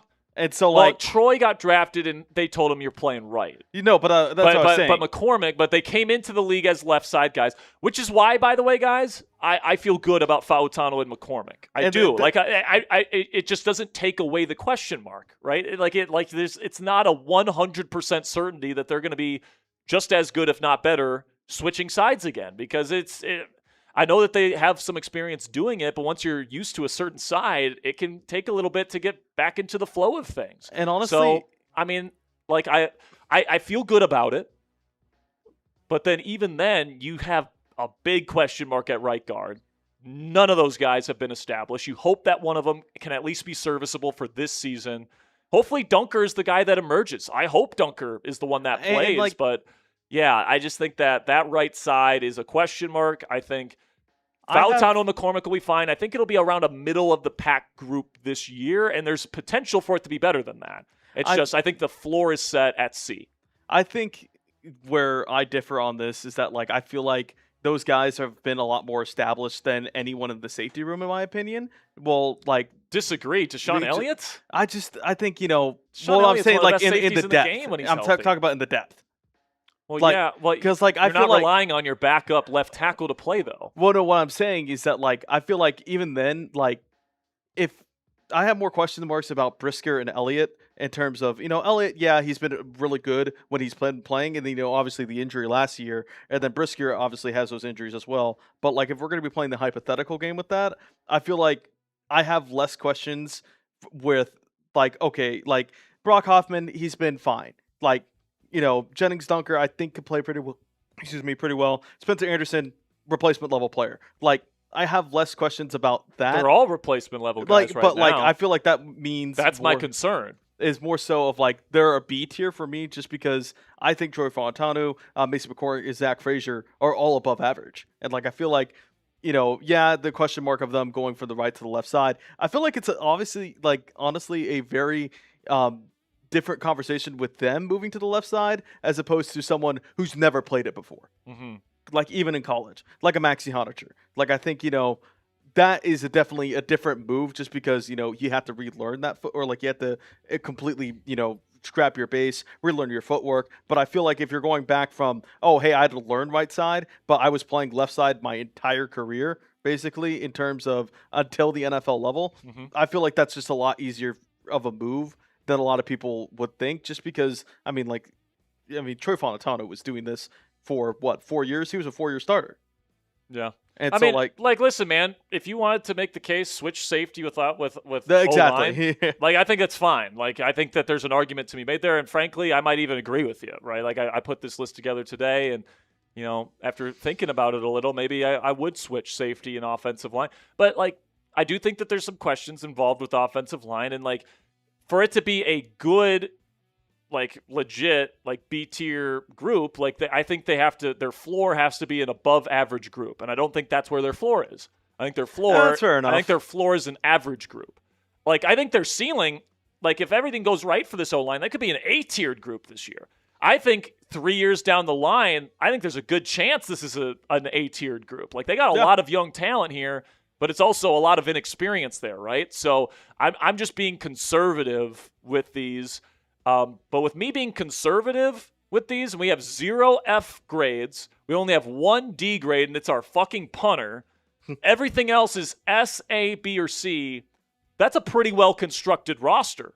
Yeah. I don't is. I mean, honestly, we're arguing about the logistics of one ranking, or 1 or 2 rankings of safety and O-line. Exactly. So I think this is a pretty well-balanced, constructed team. And, like I said, if you can stave off regression with some of your older players, and then some of your younger players can take that step forward. If you get that combination of things to happen this year, this team could be dangerous. It legitimately could, even with a C-tiered quarterback. $5 from Bernard says, I hate to say this, but A-Rod throw to Greg Jennings in the Super Bowl to ice the game is his best throw of his career. Yeah, it was a hell of a throw. It was an awesome throw, man. He also loved to throw those fish routes, is what Mike McCarthy called them, to Jordy Nelson, and those are some of the most beautiful throws you will ever see. Those were some of the most unguardable throws. Yeah, exactly. So, absolutely love it. But this one's rolling in from my man, Steelers Dad Bang! Here we go, Steelers. Here we go. Shout out to Steelers Dad making it rain. $50 super chat. One of our Black Diamonds coming up strong here. My man Steelers Dad says, curious about what you are most excited about this season. I am most excited about how much the team improves / declines with the new coaching staff. You took the words right out of my mouth, Steelers Dad. That's really what I'm excited to see, because even though we knew we got a certain skill set with Mike Tomlin, like, we had his pros, we had his cons, and we got the results that we've gotten over the last several years. It's exciting to have the possibility of better offensive scheme and just planning overall. The Steelers were super conservative under Mike Tomlin because, as a defensive head coach, he wanted to win games with defense, which was a very old-school approach, especially in the modern-day NFL, right? And unfortunately, the defenses just weren't consistent enough to play at that level. And I think that the Steelers' defenses over the years have been very talented, very expensive, and because of that, they've had enough talent to be good, but they've never been good enough to elevate a team with a bad defense or a bad offense to a Super Bowl over the last several years, right? So I'm excited about Patrick Graham bringing in a new modern scheme defensively to hopefully get the most out of this defensive talent, because we have a lot of defensive talent on the team. It's just a matter of getting the most out of them. I think Patrick Graham has a history of doing that. I think he'll do that again here in Pittsburgh. But then you get the very aggressive offensive philosophy of Mike McCarthy. Now, is McCarthy the most modern offensive play caller in the world? No. There's not a lot of motion. There is a lot of shotgun, a lot of spread, right? And there's a lot of that stuff going on. And that's not, the McVay. That's not the Shanahan style of things, okay? But he is very aggressive. He likes to throw the ball down the field, and he gives his quarterbacks a lot of, freedom at the line of scrimmage to get into the right play. And I think that the Steelers have a quarterback that's capable of executing that style of offense. And then you have a number of different weapons for him to choose from, right? I don't know if the Steelers have a legit number one alpha weapon on the team, like a superstar.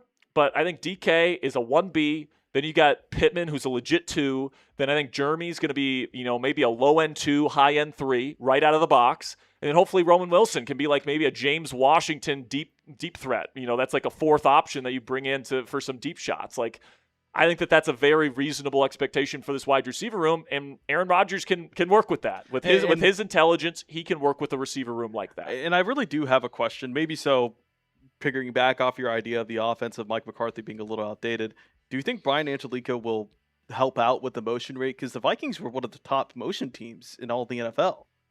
And so I think, coming in from maybe Minnesota, we see a little bit more. Yeah, I think, a guy like Brian Angelico, although he does come from a tight end side of things, I think that's also a great ad. Yeah, me too. I think, coming in from that Kevin O'Connell tree of just, motion, like, that might not be a bad thing for the Steelers.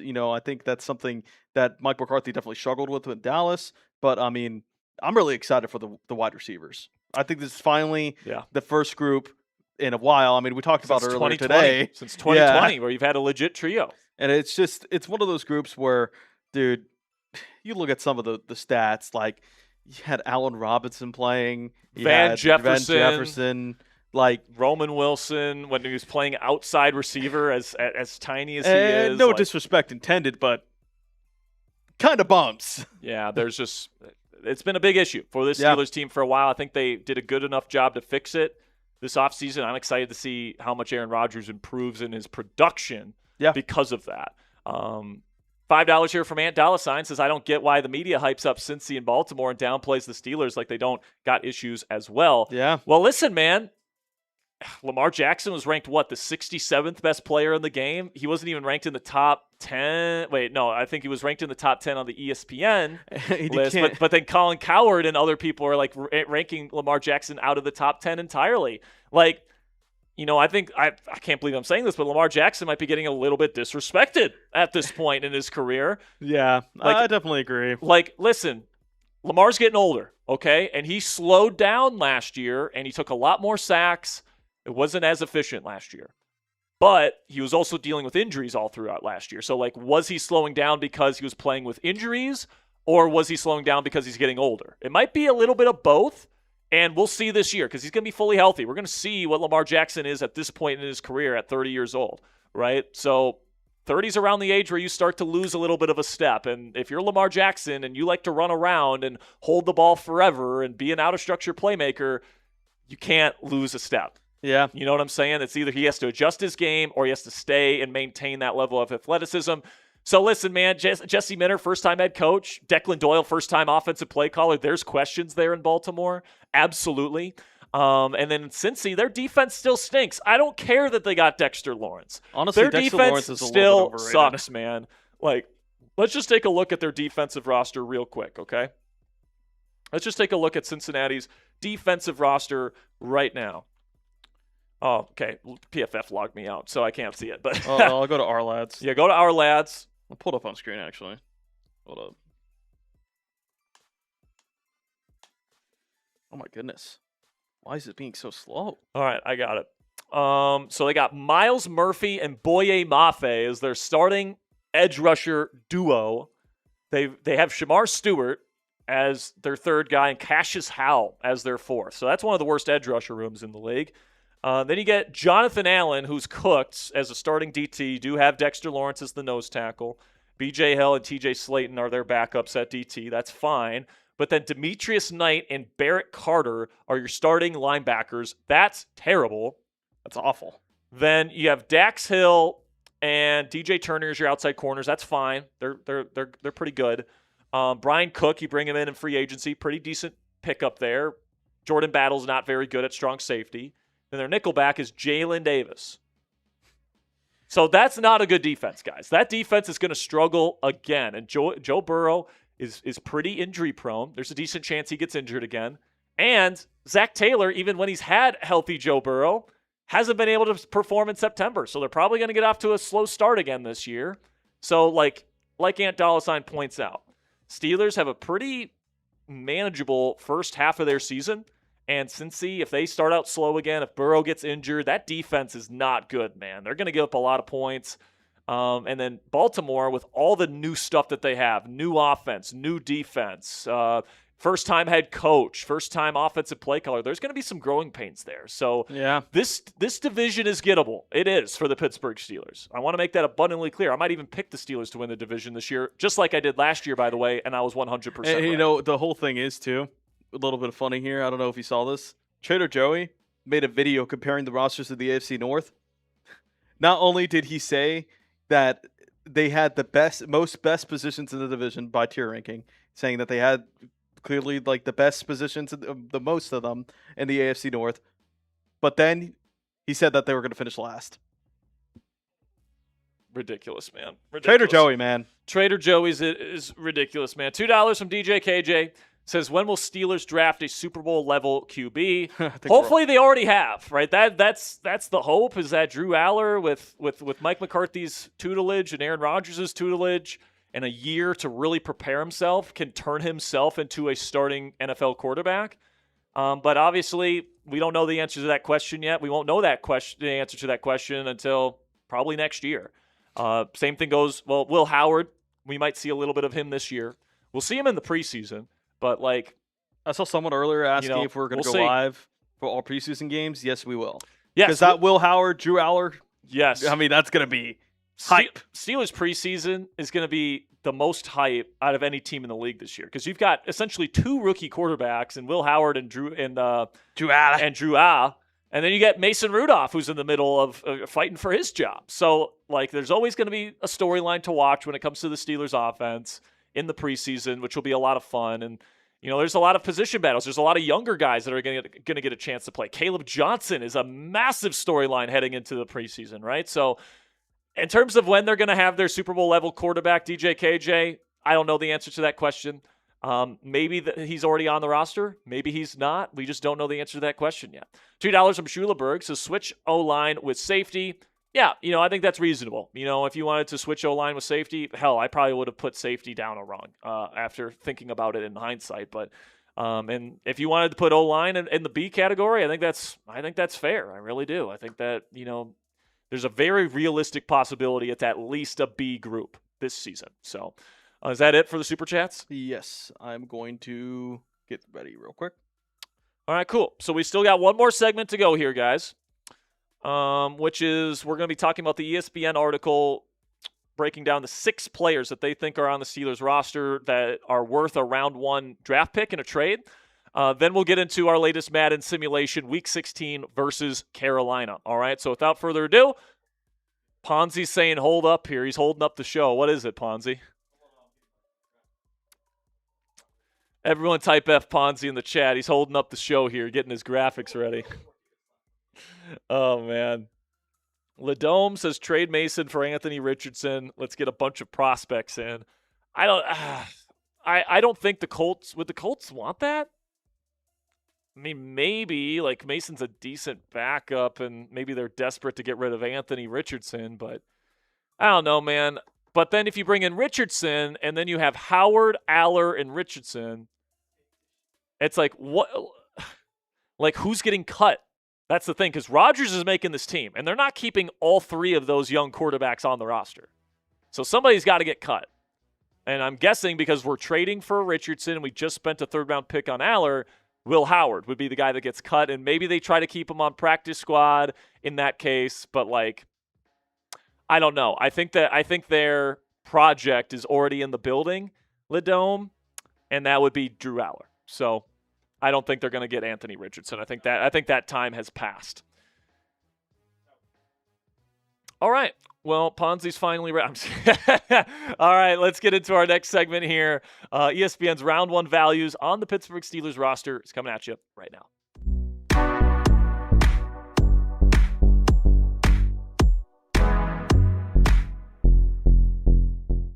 Welcome into Steelers Talk by Chat Sports, presented by Prize Picks. I'm your host, Jack Sperry. And ESPN put out a recent article which says that there are 6 current Steelers players that are worth a round 1 draft selection in a potential trade. And today, I'm going to be reacting to their list and sharing my own with you guys right here on the channel. Now, guys, I want to let you know that ESPN Plus makes you pay $12.99 a month for ESPN Plus to see this kind of content on their platform, which we think is completely ridiculous here at Steelers Talk. So we're giving you their picks plus our own 100% free. So if you guys want actual free premium Steelers content from people that their sole priority is to cover the Pittsburgh Steelers instead of ESPN, where it's just a bunch of national people that are speaking for the Pittsburgh Steelers when they don't actually cover the team, make sure you guys click that subscribe button and join the largest individually run Steelers news program anywhere here on YouTube. Now, before we get into this list here, keep in mind that ESPN's list doesn't include 2026 draft picks. You're not going to see Max Iheanachor on here. You're not going to see Germie Bernard on here. And I'll exclude those guys from my list as well when I eventually reveal that. But in terms of ESPN's picks, guys that they think are worth round 1 picks, at least a round 1 pick in a trade, they include Keeanu, Benton, Troy Fautano, Zach Frazier, Derek Harmon, Nick Herbig, and Joey Porter Jr. Obviously, guys that have been very recently drafted. By the way, every single person on this list was drafted by current Steelers GM Omar Khan. So this is what Bill Barnwell, who wrote this interesting article for ESPN, had to say on his picks. Having invested heavily along the line of scrimmage in the draft over the past few years, the Steelers are loaded with talented young linemen on both sides of the ball. Troy Fautano established himself as a very good right tackle in his first full season, and if he can hold up under the strain of a potential move to left tackle this year, he would be worth even more in a potential swap. Joey Porter Jr. is the one player off the line of scrimmage here, and I can see Steelers fans wanting more. He was essentially a first-round pick, having been selected with the 32nd pick in a year where the Dolphins forfeited their first-rounder. And Porter has been excellent over his first 3 seasons, notably while allowing a 57.2 passer rating in coverage last season. The Steelers don't seem close to a new deal with their top cornerback, though, and as a second-round pick, Porter is only 1 year away from unrestricted free agency. So definitely some interesting things said about those players there by Bill Barnwell, but something that's also noteworthy is that they put in the article a couple of noteworthy omissions that Barnwell wanted to kind of explain why he didn't put them on this list. And the 2 guys that he mentioned were DK Metcalf and TJ Watt. All right, so coming up here, he gives his reasons why that he did not include DK Metcalf and TJ Watt on his list here on this particular video, and he doesn't think those guys are worth round 1 selections. But before we get into the rest of today's show, I want to tell you about a Prize Picks projection when it comes to TJ Watt this upcoming season that you guys, I think, should be putting in your season-long lineups, which is to take the more on sacks for TJ Watt. Now, obviously, guys, last year TJ Watt just 7 sacks. Very disappointing, but he had that punctured lung that he eventually came back and played through, all this different stuff. This year, I think he's going to get a lot more one-on-one opportunities. I think Mike Tomlin and Terrell Austin did a terrible job scheming things up for TJ Watt to get beneficial one-on-one opportunities. He was one of the most double-teamed and chipped players in the entire league last year, and I think that Patrick Graham, he's known for very exotic fronts and blitz looks and simulated pressures, and I think he's going to be able to get a lot more beneficial one-on-one opportunities for Watt. And if you look at the metrics last year for Watt in one-on-one situations, he's still dominant in those situations. So I think with this new defense coming in, I like the more on 10 3/4 sacks for TJ Watt. for the season-long projection. And you can pair that with a couple of other season-long projections, like the more on passing touchdowns for Aaron Rodgers and the less on passing touchdowns for Lamar Jackson, for example. And this is a 6x multiplier lineup, guys. So if you put in a $20 entry fee, you walk away with $120, all right? So if you know ball, you want to put those takes to the test, you guys can get started with Prize Picks right now. And best of all, guys, Prize Picks just switched their offer on our channel. All you have to do is play your first $5 lineup with code HMA, and if you win that particular lineup, you get $150 in additional lineups. Because of this new offer, there's not a better time to join right before the start of football season. So lock in and win that first lineup today to get that extra $150 in additional lineups. One more time, that's code HMA when you play your first $5 lineup, and if you win that lineup, you get $150 in bonus lineup. So click the link in the comments and description to download the Prize Picks app today. As always, play responsibly, and a big thank you to Prize Picks for sponsoring Steelers Talk. Barnwell had this to say about why he excluded DK Metcalf on this list of players worth a first-round draft selection in a trade. He said Metcalf was dealt for a second-round pick last season and then endured a frustrating first season with the Steelers, which would limit his trade market. Now, I completely agree with Barnwell's take here, and I'm fine with DK being left off this list, okay? Just going back to last year when the Steelers acquired him, he wasn't even worth a first-round pick then, and he was coming off a better season in Seattle than than the season he's coming off last year here in Pittsburgh. So, he didn't have a great year last year. He's going to be turning 29 later this year as well, so he's getting up there in age, and frankly, the round one value draft pick type of players are guys that have been drafted highly and are playing very well, but they're much younger, right? So I understand why Barnwell kept DK Metcalf off this particular list, and I do think DK, just as a receiver, is more of a 1B than a true alpha wide receiver 1 that can take on double teams consistently and still put up giant production like a Justin Jefferson or a Jamar Chase or one of those top-of-the-top receivers in this league. DK has his flaws, right? And he's not the best contested catch guy in the world. He's much better as a yak threat and as a true vertical threat to take the top off the defense. There's things that DK Metcalf does that is very unique, but in terms of an overall wide receiver skill set, I don't think he's worth necessarily a first-round pick. Then Bill Barnwell had this to say about leaving TJ Watt off his list of players worth a first-round pick. He said Watt's a future Hall of Famer, but after a 19-sack season in 2023, he has 18.5 sacks over the past 2 seasons combined. As an extremely expensive player who turned 32 in October, Watt would only make sense for a handful of teams that see him as a last piece of a Super Bowl puzzle. Remember that the Broncos only got second and third round picks for Von Miller when they dealt their legendary edge rusher to the Rams, and that was with Denver paying down the rest of Miller's salary in the process. And unfortunately, I do have to agree with Barnwell once again on TJ Watt. I do not think that a team would be willing to give up a first-round pick. Now, maybe it's like a very late first, a team that's one of the better teams in the league is desperate for, a star edge rusher, and they're willing to give up a first-round pick for TJ Watt, but Watt is coming off just a 7-sack season, and a lot of his money is tied into base salary, which means that if a team trades for him,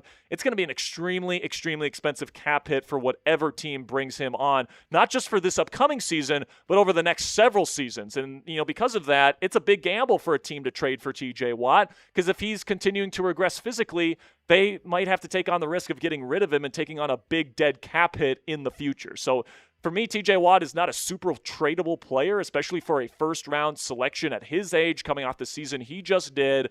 And I think that Watt would probably go for a pair of day 2 picks, maybe exactly what Von Miller got traded for, a second and a third-round pick. And Pittsburgh would probably have to take on a pretty decent amount of that contract as well. So that's where I'm at with TJ Watt. I don't think that he would get that first-round pick. He's not worth nothing. He's still a valuable player, still a very good player, still a good pass rusher, still really good forcing forced fumbles, which is really where his value as a player kicks in. He gets TFLs. He's a good run defender. He's a very complete outside linebacker, guys. He still is, even at his age. It's just he's not quite the sack artist he used to be because he's not quite as athletic as he used to be. Doesn't have the same first step. So I think that he would get a pair of day 2 picks, but probably not a first. Then we take a look here at my list now of round 1 values. And the only guy I keep off the list that ESPN had was Keeanu Benton. But I do agree that Nick Herbig, Joey Porter Jr., Derek Harmon, Zach Frazier, and Troy Fautano could all go for first-round draft selections right now in a trade. I'm not saying that they will be. I think there's no way in hell that the Steelers trade any of these guys, and they should not. They're a big part of this team's young core. But if the Steelers did decide to blow this thing up and wanted to trade these guys, they could get first-round value in return. But like I said, guys, the only one that I disagree with when it comes to the ESPN list is Keeanu, Benton. Now, I will acknowledge that interior pass rushers are, in fact, valuable on the trade market, and even kind of mid-level interior pass rushers can be quite valuable as well. However, I don't think Benton has quite done enough in his career just yet. He doesn't even have 10 career sacks yet, for somebody that if you trade for him, a team is going to want him to be a sack artist, right? So you take a look at his career stats to this point in terms of the impact plays that he's been able to create. Last year, he got better, right? He took a step forward in terms of his disruption. He had 6 TFLs and 5.5 sacks. That's great. You hope he takes another step forward this year, especially because he won't have to play at nose tackle as often as he played in the Mike Tomlin and Terrell Austin defense. And he's not an anchor. He doesn't have an anchor, and he can't take on double teams consistently. And if you're at nose tackle, you're going to be consistently double teamed. So that's just a big weakness in his game. He's a very disruptive player, very quick hands, very good get off for a guy of his size. I think he's got a very bright future, but based on his production to this point, I don't know how a team is going to give up their top draft choice in an NFL draft for him, even though the projection is pretty nice. Now, you can also take a look at the PFF grading for Keeanu Benton, where it's not fantastic there either, where he's graded lower in each of his first 3 seasons. He came out his rookie year, he's top 20 graded defensive tackle in the league. Then he goes down to 28, still a pretty good grade, but then last year, especially because he was just getting blown off the ball, playing nose tackle as much as he was in 2025, that grade still pretty decent. Like, it's still around middle of the pack among starting DTs, but it's still not fantastic, right? So I don't think if I was an NFL team, I'd be willing to give up a first-round pick for Keeanu Benton. There's just too many question marks involved with this player, as high as I think the upside is as a pure pass rusher. But he's going to have to prove that he can be a better run defender. He's going to have to prove that he can put up more production than what he's had in his first 3 seasons as an interior pass rusher to be worth a first-round draft selection, in my opinion. But listen, this is exactly why Pittsburgh should get ahead of this whole situation and lock him up to a contract ASAP. I think, if you get him locked up to a deal similar to Devontae Wyatt's, which paid him around $19 million a season, you limit some of the guarantees so you don't have to keep him around too long if he's not performing up to standard, but you can still get ahead of a potential price increase, because I think Keeanu Benton is getting himself ready for a career year here in Pittsburgh this year. I think he's going to break his career sack record. I think he's going to really get the TFLs going with Sebastian Joseph Day being implemented as this team's nose tackle on early downs. That's going to open up Keeanu Benton to be the best version of himself. So I think right now is the perfect time for the Pittsburgh Steelers to get ahead of that market and lock him up for a lower contract number and get him for a value by the end of this season. If you guys want to check out our latest video on Benton's extension talks and why the Steelers should lock him up, as well as Joey Porter Jr., you can check out the video in the top right. I'll put the chip in there for you guys to click. Now it's your turn. Let me know down there in the comment section how many Steelers players are worth a round 1 pick in your opinion. Do you agree with the ESPN 6? Do you agree with my 5? Is there a player I'm missing? Do you think TJ is worth a first-round draft pick? Is there somebody else that they missed? Let me know what you guys think down there in the comment section. And that'll be it for today's edition of Steelers Talk by Chat Sports. I greatly appreciate your guys' support. I will see you guys next time. And until then, here we go, Steelers. All right. Segments out of the way. And now we're finally ready to get into our Week 16 Madden Sim versus the Panthers. If you guys need an update on how this season has gone to this point, well, Steelers are definitely still in the playoff hunt, but they've lost 3 of their last 4, I believe after starting the season 8-2. And now they're sitting in the spot where they're no longer in first place in the AFC North. You guys can see here a very strong start to the season. What's weird about this year, though, Ponzi, is that they've lost almost every single game. No, they have lost every single game this year. They have lost at home. Every single game at home.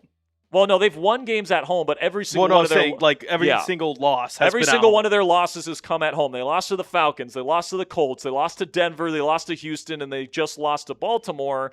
on Week 15. So right now, the Steelers are sitting at 9-5, and coming off that loss to Baltimore, they're sitting in second in the AFC North right now. See, and who to do make the Ravens have left? And to make things even worse, Ponzi, not only did we lose the division lead last week, but now Aaron Rodgers has an injury, according to you anyway. Yeah, he got hurt. And Aaron Rodgers got hurt, and he's going to be out at least this game, and he's still questionable for the upcoming game versus the Titans. So that means that Will Howard will be the starting quarterback for the Pittsburgh Steelers in this game. And potentially next game, me too. And this is a huge game, right? You're at home versus a beatable opponent, I would say. Will Howard has his chance here in Week 16 to show that he could be the future franchise quarterback of the Pittsburgh Steelers in a very important game. Like you probably got to win this game if you want a chance, to win the division in Baltimore in the season finale. The good thing about this, though, Sperry, is that the Ravens are still have the Bengals, and they've already lost to the Bengals this season. And the Steelers, other than the Ravens game, haven't lost a divisional game. That's true. So if you can beat the Ravens in Week 18, kind of similar to how it set up last year, where like the Week 15 game against Baltimore last year didn't really matter all that much in the end because the winner of the season finale was going to move on, right? And that's kind of the way it's kind of setting up right now. So we'll see how Will Howard does here in Week 16. But $2 super chat from Bernard Nixon says A-Rod had 48 TDs and 5 picks in 2020, which is nuts. Yeah, man. I mean, that 2020 season in Green Bay was one for the ages for sure, man. That was an insane season. And listen, he's not capable of doing that anymore, I don't think. But even who knows, man? But here's another thing about those two MVP seasons, Ponzi. He was not very mobile in those 2 years. No, he wasn't. Now, he was more mobile than he is now, but it's not like he was running around doing all this crazy shit out of structure. Definitely was the 2016 Rodgers. In those seasons, right? Like, he wasn't like early career Aaron Rodgers where he could really move around. Like, Rodgers was still a decent athlete at that point, whereas he's completely lost it at this point, I would say. He still has quick feet in the pocket. It's the speed to run away from people that's not there for Rodgers at this point. But in 2020, 2021, it's not like Rodgers was like moving like fantastically where he was like an out-of-structure playmaker extraordinaire. Like he was making his money in the pocket, kind of similar to how Matthew Stafford made his money from the pocket last year for the Rams. It's just he had a great offense, infrastructure with Matt LaFleur, Devontae Adams, all the guys that they had there in Green Bay, and it just worked with Aaron Rodgers. So hopefully I'm not saying can we get that version of Rodgers, but hopefully we can get closer to that version of Rodgers than what we had last year. I agree. Hopefully we can. So let's get into it. Week 16, Will Howard getting his first start of his NFL career late in the season in a big game. But we won't see Howard to start this game as the Steelers will kick this off to Carolina. It's going to be fielded at the 4-yard line by the Panthers, and they'll take it out to the 26-yard line. That's where Bryce Young will take over with the Panthers. One thing Will Howard has going for him is that even if he has to start next week, it's Bryce Young and the Panthers, and then Cam Ward and the Titans. Yeah. So the Panthers will start in heavy personnel, just one receiver, and they'll go play action. Young has time in the pocket, but now it's collapsing. He throws. It's a wobbler, out of bounds, incomplete. Good coverage by the Steelers defense.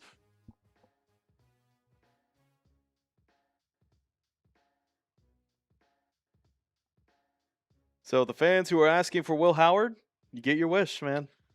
Yeah, thank Ponzi. This is not my decision, by the way. He did get hurt. Ponzi's in charge of these streams. So hand off to Chuba Hubbard, who will pick up 3 yards. By the way, Rico Dowdle, revenge game. Incoming. Let's go, Rico. 3rd down and 7 here. Now, this run defense has been bad as of late. Yes, it is. 3rd down and 7. 2 high safeties for Pittsburgh. Takes the snap. Young, pressure for Pittsburgh. Up the middle. It's going to be deflected by Jalen Ramsey. TJ Watt was there to pressure him, and the tiny Bryce Young couldn't get the pass off. Incomplete. Carolina will have to punt. Steelers getting the football early in this one. Let's go. Jacob Poole's asking, do we play them in Week 16 in real life? Yes, this is the real-life schedule for the Pittsburgh Steelers, Jacob. You know what that means. Kick is away. It's fielded at the 20 by Caden Weegan. He makes one guy miss, and he gets out to the 33. Decent return for Weegan. First time we've said that. That is where Will Howard, number 18, will take the field. If you remember, last year when we did the Madden Sim, we decided to play Will Howard and Mason Rudolph at the beginning of it because Rodgers hadn't signed yet. So this is actually not the first time we're seeing Will Howard in a Madden simulated game. They'll start it off with a play-action pass. He's got time in the pocket. He's going to launch down the field. Open receiver. Oh, my goodness. I don't know how that wasn't linked up. Not on the same page with DK Metcalf. It falls incomplete. 2nd down and 10. We'll say, maybe bold take, most accurate play-action pass we may have seen all season. So, for those of you wondering why Howard is playing, according to Ponzi, Aaron Rodgers got hurt last game. According to Ponzi, I mean, Madden. It's according to you. It's according to Madden. He didn't. Whatever. Handoff here to Jalen Warren on 2nd down 10. Classic Pittsburgh Steelers running on 2nd down and 10. What the fuck are we doing? Pass the ball on 2nd down and 10, please. According to Madden, Adam Schefter here, Rodgers has been dealing with this injury for quite some time, and that's why he's been so inaccurate. Okay. If that's what you say. Shotgun here. Spread formation. Howard's going to launch down the field, and it's going to be incomplete. It was a good throw to Germie Bernard. Contested catch situation, and the rookie from Bama couldn't bring it in. 3 and out for Will Howard, 0 for 2 to start the day, and the Steelers will have to punt. Hey, that second one, kind of a dot. Just dropped.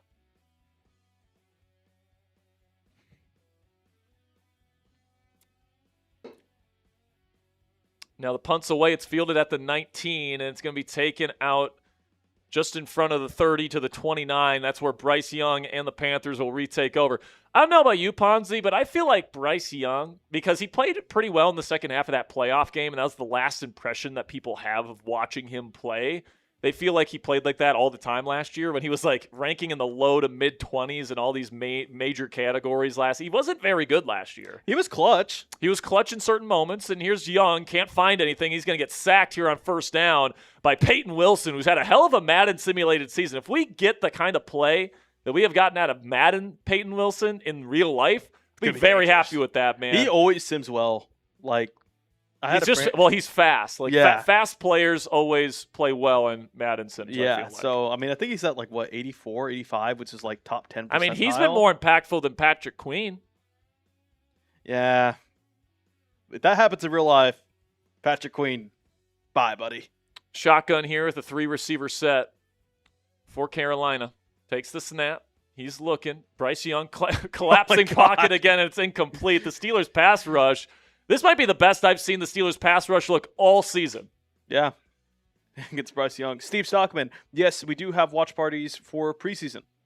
Get to watch Will Howard. Yeah, we'll be here for every single Steelers game, preseason, regular season, and postseason, just like we've been for the last several years here on Pittsburgh Steelers Talk. So make sure you join us for our watch parties. Here we go, 3rd down and 15. Thrown up to Tedorora McMillan down the field. It's incomplete. Good coverage there by Patrick Queen and Jaquan Brisker. He wants a flag. Tedorora McMillan, last year's Offensive Rookie of the Year, wants a flag. He's not going to get it. Another 3 and out forced by the Steelers defense. About time, man. What's on a home game, man? Defense playing well. Can Will Howard play well enough to get us a dub? Kicks away. It's fielded by Weegan at the 30. He'll be taken down at the 35 after a 5-yard gain. That's where Will Howard will retake the field. 0 for 2 to start. TJ Watt giving him some words of encouragement, tapping him on the shoulder, saying, all right, kid, it's your time. Here we go. Condensed heavy formation. 1 receiver on each side. Looks like 1 tight end on each side as well. Handoff to Warren. Carolina's expecting run, and it's no gain. They better not fucking run here.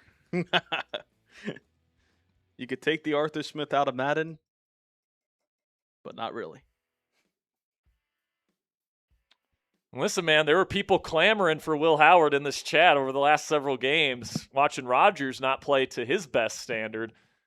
Now they're going to hand it off again, running it again. This is, I mean, we changed the playbook, but Classic Mike Tomlin ball here with a loss of 1 on 2nd down and 10. Now it's 3rd and very long for your young quarterback. It's just a joke.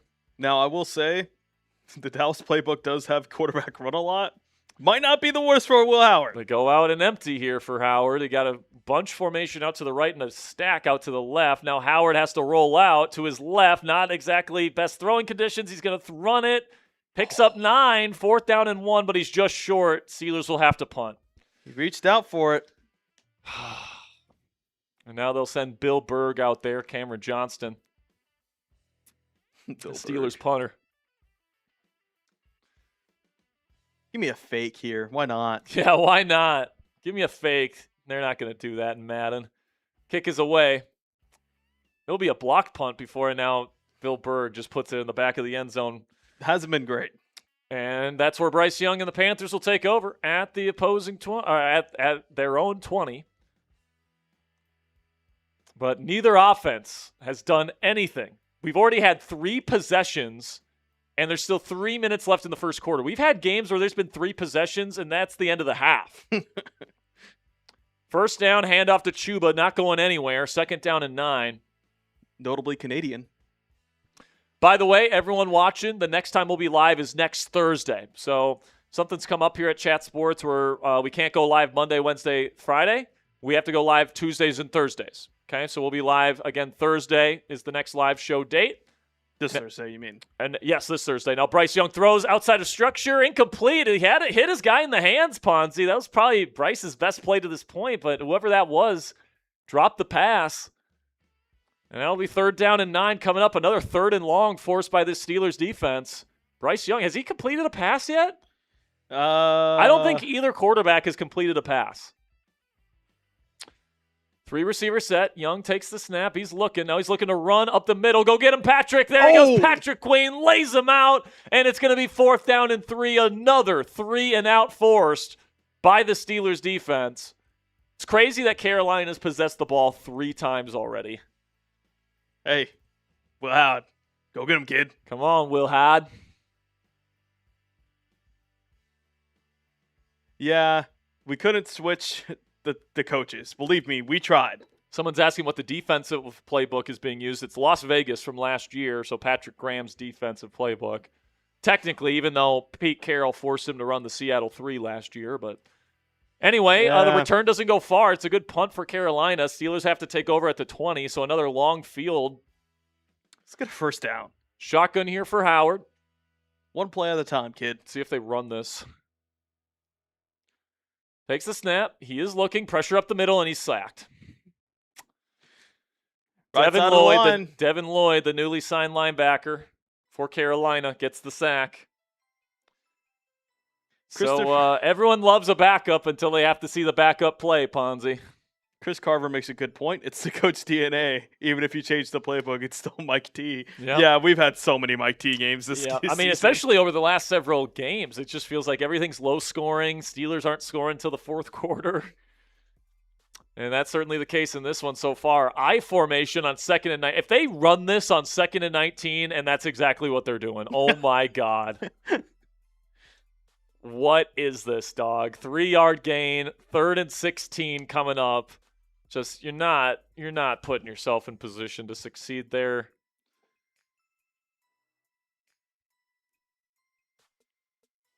Third down. They got a wide bunch out to the right. Shotgun Howard. They're just going to hand it off and just punt on this drive. They're not even going to try with Will Howard. And that's going to be another 3 and out. And that starts this game with 6 consecutive 3 and outs. How is there? We have had entire games, Ponzi, where there's barely been 6 possessions. Hey, credit to the Steelers defense, man. They've also had We've had 6 possessions in the first quarter. And there hasn't been a first down. The kick is away. It's fielded inside the 20. Makes one guy miss, gets out to the 26. We've seen some pretty boring-ass Madden games here, guys. This one is getting close to the top. We got 30 seconds left in the first quarter. We're already on our 7th drive of the game. It is Bryce Young and the Panthers, to be fair. Yeah, true. Under center, heavy formation with a wing. Now they send tight end out in motion. Young will take the snap and hand it off to Hubbard, who's going to make a man miss, and it's a good gain. First down of the game. Hubbard gets out to the 45 and gets up, pointing first down. Longest play of the game for either team. It's an explosive run right there for Carolina. And that's going to end the first quarter, I think, unless they try and get a snap out. They got pony personnel, running back to either side of Young, takes the snap and hands it off to Chuba Hubbard. And it's going to be a tackle for loss for Cole Holcomb. There you go, Cole. Rocking the baby. Rocking the baby there. It's going to be 2nd down and 14 coming up, and that's the end of the first quarter. 0-0 is the score. Hey, man. Give Will Howard some time, man. Shotgun here for Young. Spread formation. He's going to send, looks like a tight end in motion. Takes a snap. He's going to throw tight coverage, but it's caught. Looks like that's Jalen Coker. Looked like it. On the catch, and it will be 3rd down and 4 after the 10-yard gain. Come on, let's get off the field here. Let's get off the field here. They're not in field goal range yet. Get a stop here. Get the ball back. Come on. Steelers playing press coverage. They go empty with Young. Trips right. Now they send pressure. Quick slant. It's intercepted. Joey Porter Jr. Go! No! That might have been our best opportunity for offense right there. But JPJ with an interception on Bryce Young on a 3rd and 4. And the Steelers will take over. They got to take advantage of this field position, man. Will Howard. Lock the fuck in, man. By the way, Ladome is asking if Tomlin has to come back to coaching by 27 for us to be able to trade him. No. If he comes back to coaching at any point. So, because Tomlin retired, and by the way, we toss play, classic Matt Canada, Arthur Smith bullshit here, losing 4 yards. Jesus.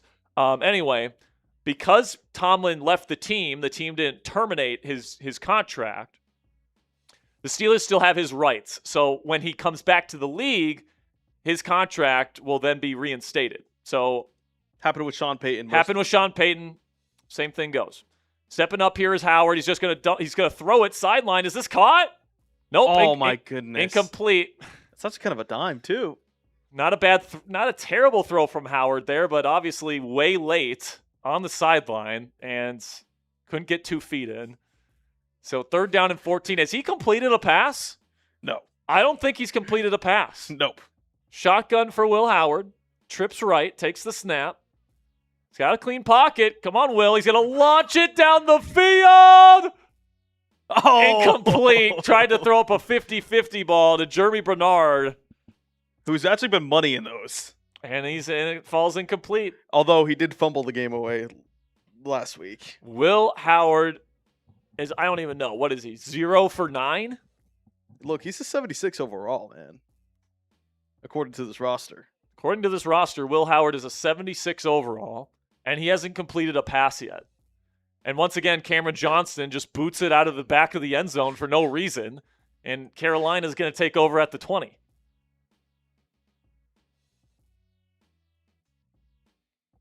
So here we go. Under center is Young. He's going to hand it off to Chuba, and he's going to break 1 tackle, and it's another good run here for Hubbard.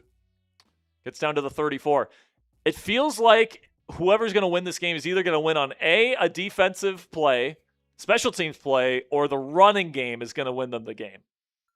Yeah.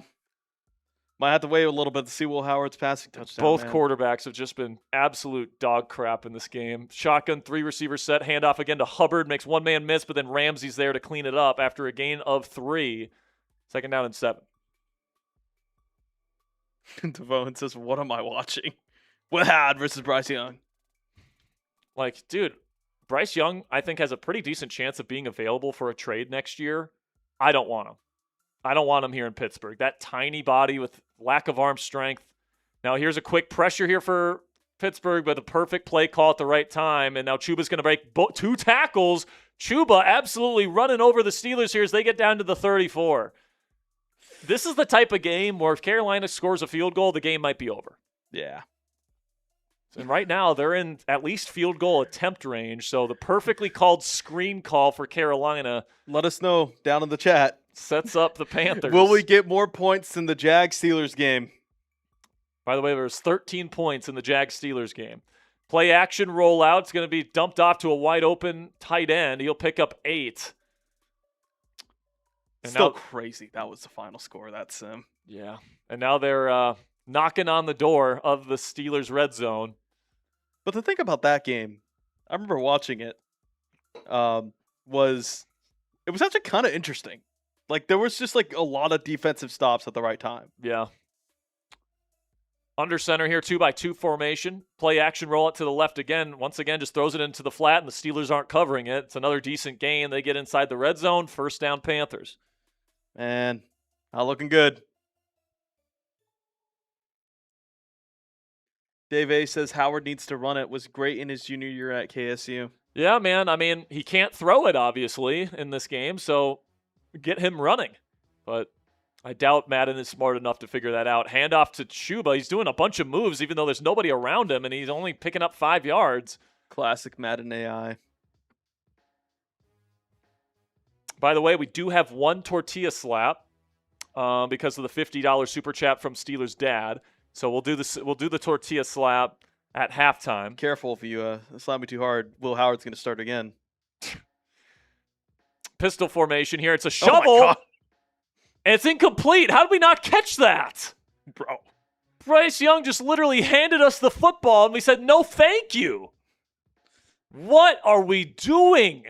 Fans are cheering or they're outraged. Doing the robot and rage. What are we doing? He literally handed it to our defensive player, and he just dropped it. Shotgun Young looking, rolling out to the left. He's looking to run. Nobody's on him. Touchdown, Carolina. That might be it. I'm not going to lie. That might be it with Will Howard at quarterback, guys. It's the first quarter. By the way, this would be the 6th home game that the Steelers lose this season if they lose. Dude, that might be it. Like, dude, this might be it. I just don't know if I can see this Steelers team scoring a touchdown. Will Howard is like 0 for 7. He's only really, I feel like he's only chucked up deep balls. To be fair, two balls were dropped. I don't know if they were dropped. They were contested catch opportunities, 50-50 balls. In balls, the hand. But those are not drops. Ball was in the hand. I don't care. If it's Will Howard, you got to catch that. If it's contested, Bro, I mean, these receivers got to know. It's Will Howard, you have to catch. They do not go down as drops in the stat sheet, though. No. Now, Germie Bernard takes this from the 5. He might have to score.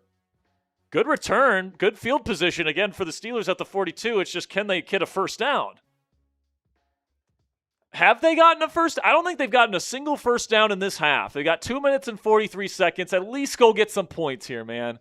Trips right from the pistol, handoff Warren, and there's no blocking. Once again, a flag on the play. It's a flag.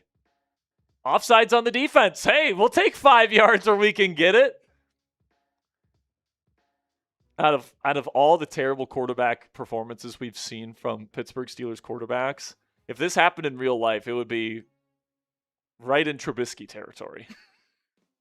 Shotgun here, 3 receiver set, spread, play action, Howard dumping off. Yay! There we go! Everybody cheer in the chat. Spam confetti. Whoa. He completed a pass. And it's a 4-yard gain, 2nd down and 1. Oh, I never thought I'd see it. A Will Howard completion in an NFL regular season game. Handoff here, trying to pick up a first down. They did it! They picked up a first down, and they're in Carolina territory. Type those ones right now. Type those ones. It might be the last time you get a chance. I see smoke saying Will. Under center, quick drop, little dump off there to Muth, and he gets 3 yards. He did it again. Just trying to get him in a rhythm. You know what I'm saying? Just trying to get him in a rhythm here. Don't let the Josh Allen type cook now. You see this, man? Josh Allen doesn't complete his first 7 passes all the time. Why isn't this guy going number 1 overall, man? 3-step drop, instant pressure, sack. 3rd and 14. Out of field goal range, probably. Probably out of field goal range. Clock continues to tick. Steelers not calling a timeout.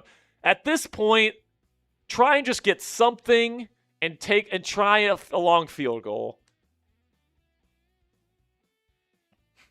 Defense. So look, guys, we got Will Howard out there. We got to pick him up. Everybody loves a backup quarterback until they have to see the backup quarterback play, man. Trips left, pistol formation. Howard takes the snap. He's got a clean pocket for now. Throws over the middle. It's caught. But he's short of the sticks. DK Metcalf, hospital ball. Timeout Carolina. They want the ball back. I don't blame Pittsburgh. If you're Pittsburgh, you have to try the field goal. You have to. Yes. You just don't know. Well, DK Metcalf's attempting the field goal right now. I don't know what like Aaron Rodgers is out there to hold it with his broken wrist, apparently. Thanks, Ponzi. Hey, he is broken wrist. He just has to. No, see, Cameron Johnson's holding it. Okay, Cameron Johnson's holding it. It's going to be, what, a 52-yarder here? Boswell puts it up. We did it! Good! The Steelers scored! And it's 7-3. Oh, my goodness. Now Carolina will have the ball. 62 seconds left in the first half, and they got 2 timeouts. Boswell kicks it away. I beat the allegations, Sperry. Marshall said he feels like it was on low IQ, and then they took the timeout. Yep. Not low IQ. Not low IQ, apparently. I mean, just Madden in general is low IQ. Yeah, let's. Like, we're not taking this sim too seriously, guys. Let's be real about what we're doing here. But we're just here to we're just here to hit dingers and have a good time. $25 off all Madden Sims for tortilla slaps on me. All right. Hand off here to Chuba Hubbard, who breaks like 3 tackles and picks up 5 yards. I don't know why I guess Carolina called a timeout to see if Pittsburgh would miss the kick, but now Carolina's just running the clock out. Looks like we're gonna go to halftime 7-3. Do we have any super chats? Nada. No super chats. Okay. Well, Bryce Young passing. Bryce Young is passing it. It's a short pass to Tedoror McMillan. It's caught. Timeout now. Huh? So 3rd down and short coming up. Carolina has 1 timeout left. I mean, at least they're using the timeouts. Yeah, I guess.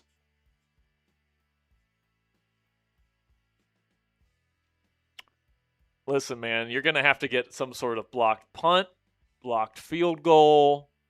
I just don't know if I see the Steelers offense scoring more than 7 points here.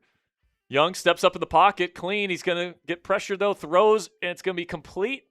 But it's going to be no timeout here. Now here comes the timeout with 21 seconds left. No more timeouts for Carolina. Still plenty of time for them to throw downfield, spike it, and then try a long field goal. Well, they can't run hurry up on Sim. That's true. So they can't stop the clock. 21 seconds left. They can't play hurry up in Madden Sims, which is stupid, but whatever. Hey, man, I don't make the game. Young will take the shotgun snap. He's looking, stepping up. No pressure on him. He just dumps it off into the flat, and it's overthrown. Incomplete. $5 from Bernard Nixon. Says, I hope A-Rod does not go on Pat McAfee show this year. Keep his mouth shut and ball. I mean, I think he'll go on the show. I think Pat might be coming back to Latrobe this year.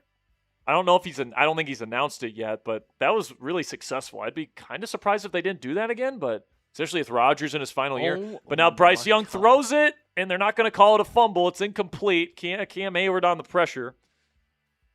The amount of time he had was incredible. Did you see that? Yeah, the pass rush was working earlier in the game. Like, they were collapsing in on the tiny Bryce Young, but lately, maybe it's just they've played so many snaps and getting tired. I don't know, but shotgun for Young, looking, steps up, launches down the field, in the field goal range. It's way overthrown, incomplete, 4th and 10. They're going to have to punt. We can show that super chat there, Bernard. Appreciate you, as always, my friend. Wow. And at halftime here, we can get the tortilla out. We can slap Ponzi. Kick is away, and it's kind of shanked, but the clock's going to run out on us here. That's going to be the end of the first half. Will Howard completed 2 passes in a half, and we scored 3 points. We scored more points than Will Howard has completions, ladies and gentlemen. So hopefully he settles in. But at this point, with the way Will Howard's playing, he's definitely not solidifying himself as the 2027 starter. Hopefully the tortilla slap. I'm going to pretend that this is Will Howard, and we're slapping, sense into him, all right? Ready? There we go. You ready, Will? I'm good, coach. You ready? Coach. You ready, Will? Let's go. Little halftime slap. Gotta love it. By the way, every $50, it's tortilla slap. And if Ponzi makes a mistake, it's half off. Or if the Madden sim does something stupid, we'll take that as an F Ponzi. Honestly, this whole game might be an F Ponzi. I want to see the stat line for Will Howard here. I want to see the stat line for Will Howard. 3 for 7. Wait, what? He completed 3 passes? Yeah. Yeah, he did. Yeah, it was on that one drive. He had the 2 checkdowns, and then he threw the one over the middle on the 3rd and forever. Okay. Yeah. All right, Will. We're approaching 50%. But wait. So he was just 0 for 4 to start the game. Yeah.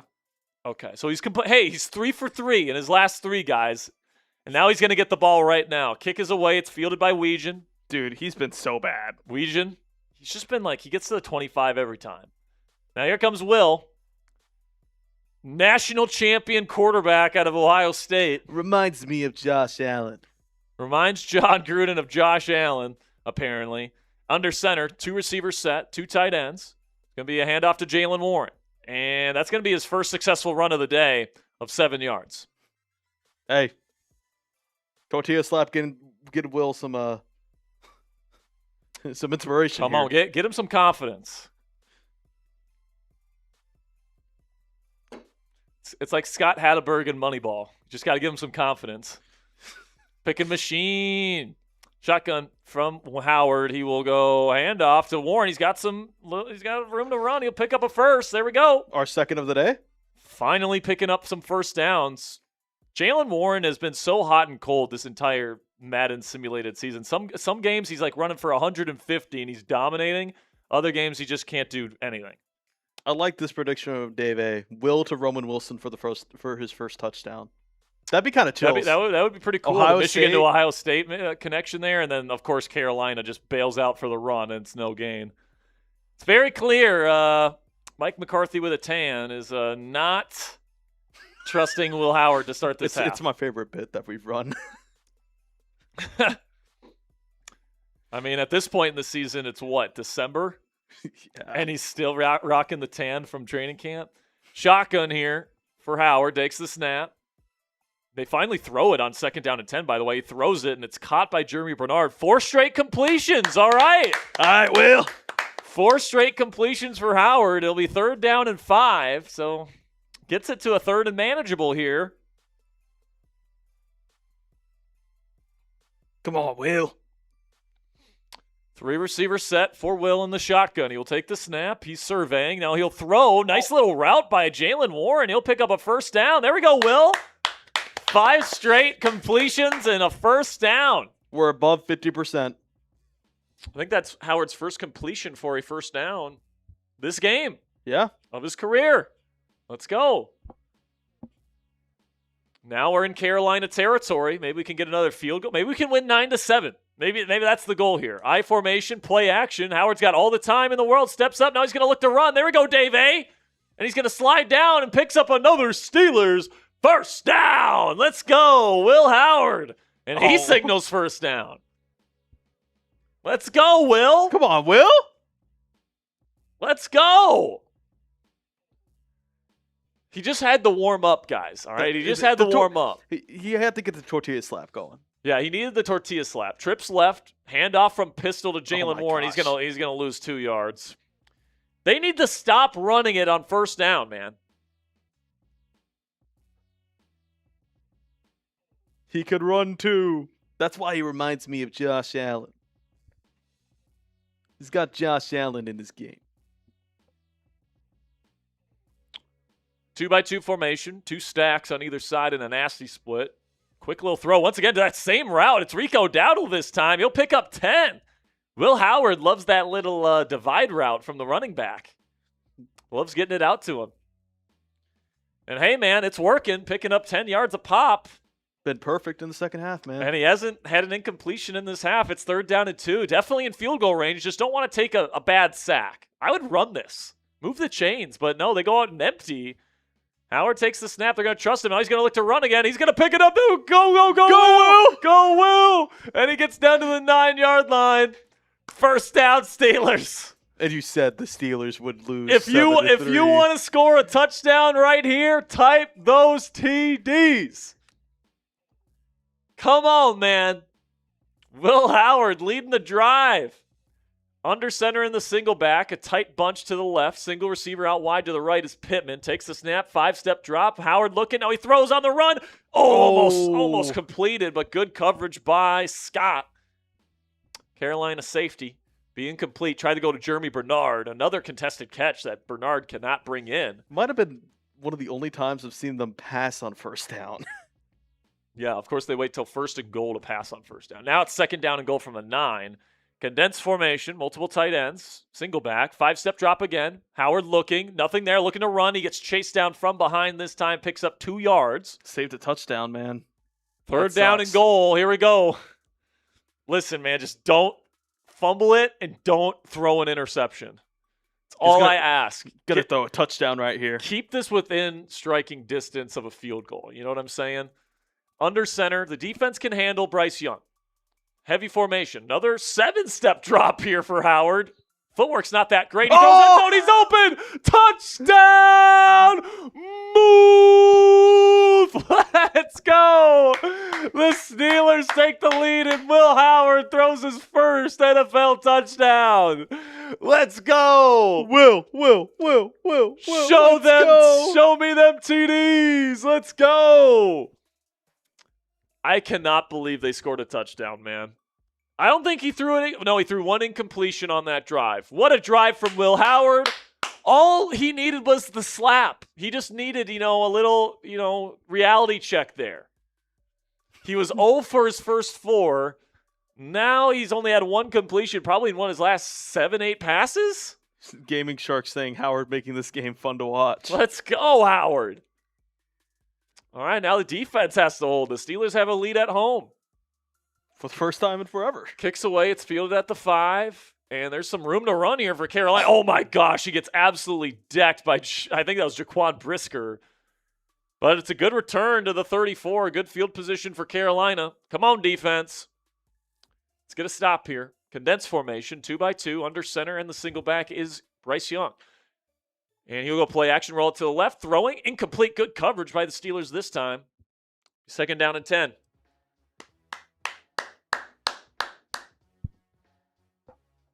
Kind of a crazy statement from Dave A here. Well, that's his opinion, man. Yeah.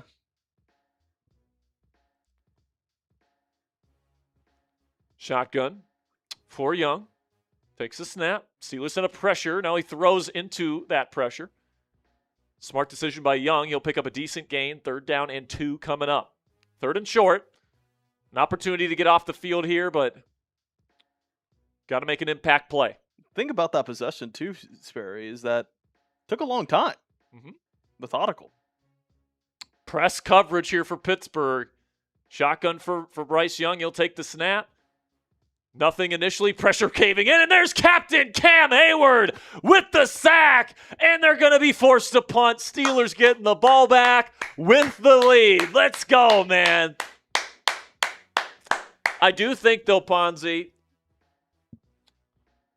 that eventually this game is going to come down to a defensive drive. If you can get that defensive stop in the 4th quarter, because I as much as Will Howard's lighting it up right now, I don't think it's going to be a multi-score game in the 4th quarter. So defense is going to have to continue to stack up good drives here. Kicks away from Carolina. It's going to be fielded at the 11 by Weegan. He can't break a tackle because he never breaks tackles, and he only gets to the 14. I mean, maybe Caden Weegan's rating is a 93 or whatever, but maybe he has no contact balance, no break tackle. Maybe. Ability. Under center, I formation. They're going to hand it off to Riley Nowakowski, and he's going to get one of the better gains of the day. An 8-yard gain on the fullback dive. Smash mouth football? Let's go.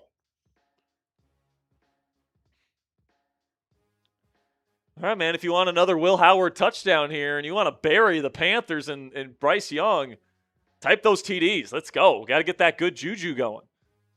I formation. Howard will hand it off to Warren. He gets a block, and now he's going to turn upfield. Almost broke free, but he gets tackled after a first down carry. First down, Steelers. By the way, this win would go a long way, man. It really would. Not to say anything, the Ravens are trailing at halftime to All right. Shedeur Sanders and the Browns. Oh, all right. So hopefully Steelers can win, Ravens can lose, which would set up the season finale as the game. Play action, roll out to the right is Howard, and he's going to look to run. There we go, Will. Use your legs, kid. Picking up 5 on first down. That's what we want to see. There we go, William.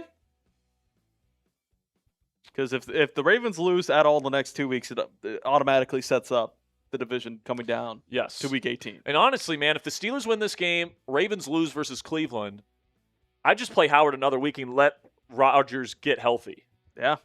Shotgun here. It's going to be play action. Howard looking, throwing off his back foot. Nice little throw, and it's caught, and it breaks the tackle. There goes Muth.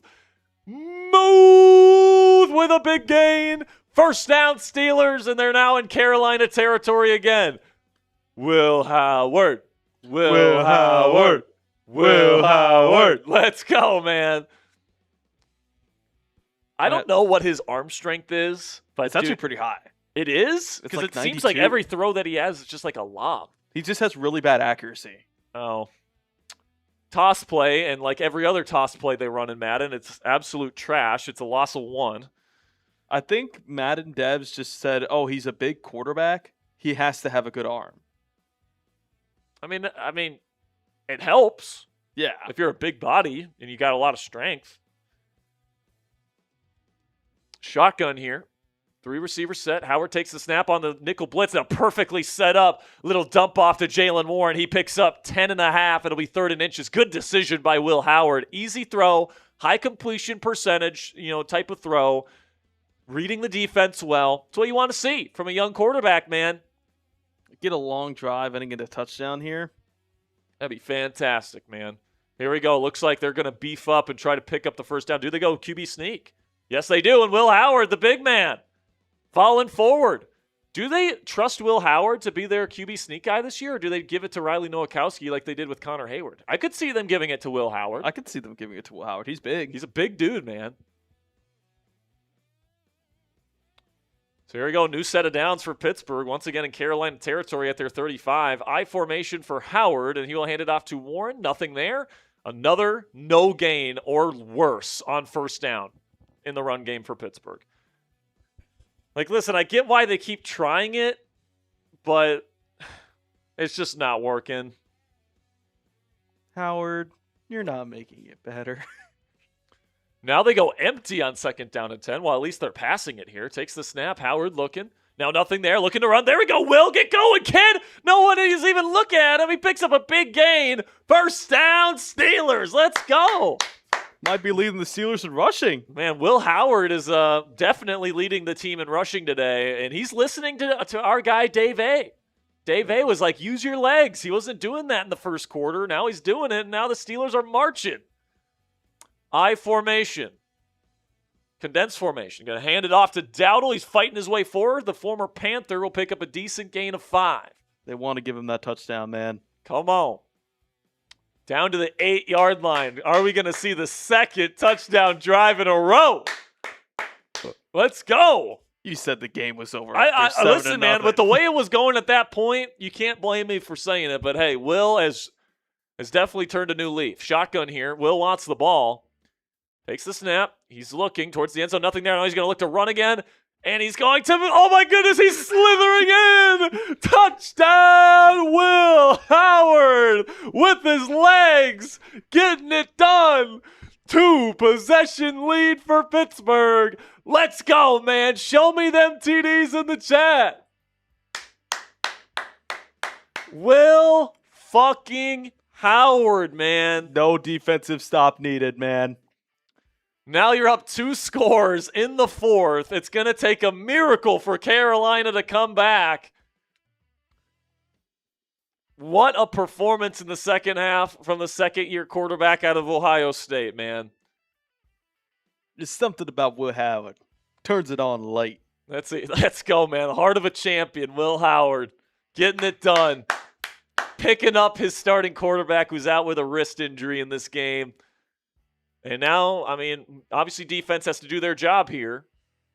Can't give up an onside kick when that opportunity arises, but let's just get another stop here and let's call it a day. Turn is taken out to the 25, and now Bryce Young is tasked with 2 straight scoring drives, and then the defense will have to get a stop or they have to convert a successful onside kick. They go empty with Young. He's looking. He will throw quickly, and it's going to be contested but caught by Jalen Coker for 9.5 yards. Good coverage from Jamel Dean, who's for some reason celebrating, but we got a new update. New update. Ravens lost. The Ravens have lost to the Cleveland Browns. So if Pittsburgh wins this game next week versus Tennessee, doesn't really matter that much because it's going to come down to the season finale for the division. But the good thing is, Steelers have the divisional tiebreaker. That's true. So Bryce Young up the middle, and he's going to pick up a first down. Steve Stockman. Steve says that settles it. Trade Rodgers, LOL.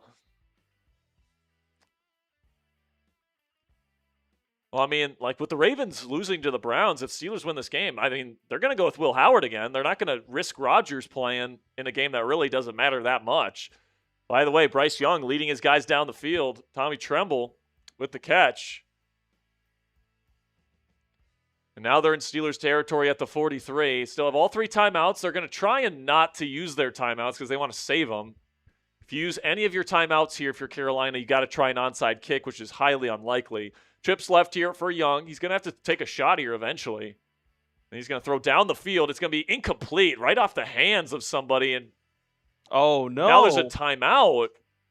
And now TJ Watt is down with an injury. Oh, no. He's holding his arm. Why does he always get injured at the end of the season? Even in fucking Madden. It's a joke. This has been the case, the last at least 2, has it been the last 3 years where TJ Watt's gotten an injury at the end of the season or somewhere near the end of the season? God, man. 2nd down and 10. Minute 30 to go, 90 seconds left on the clock. From shotgun, Young, a little dump off. I'll take that every day of the week. I'll take that every day of the week. Keep that clock running. Keep that clock running, man. I will gladly give up 5 yards for that much time off the clock in this situation.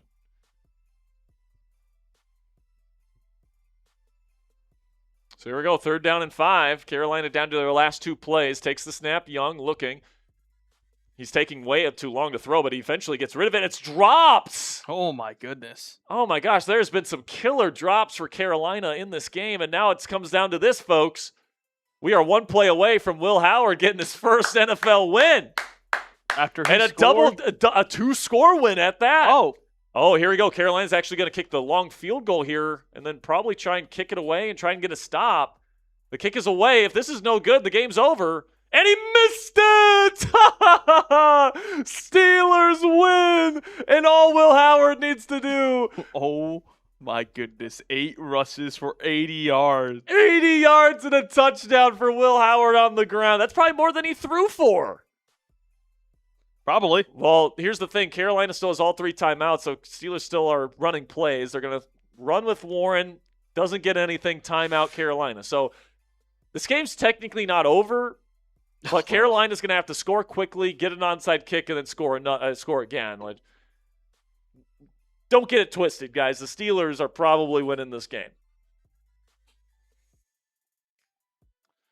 But listen, man, with the Ravens losing, and if the Steelers don't completely shit the bed here, we're going to see Will Howard again next week in next week's matchup versus the Titans. And now Jalen Warren will get a nice pickup, even though there's a flag. And it's holding on the fucking Steelers. Are you kidding me?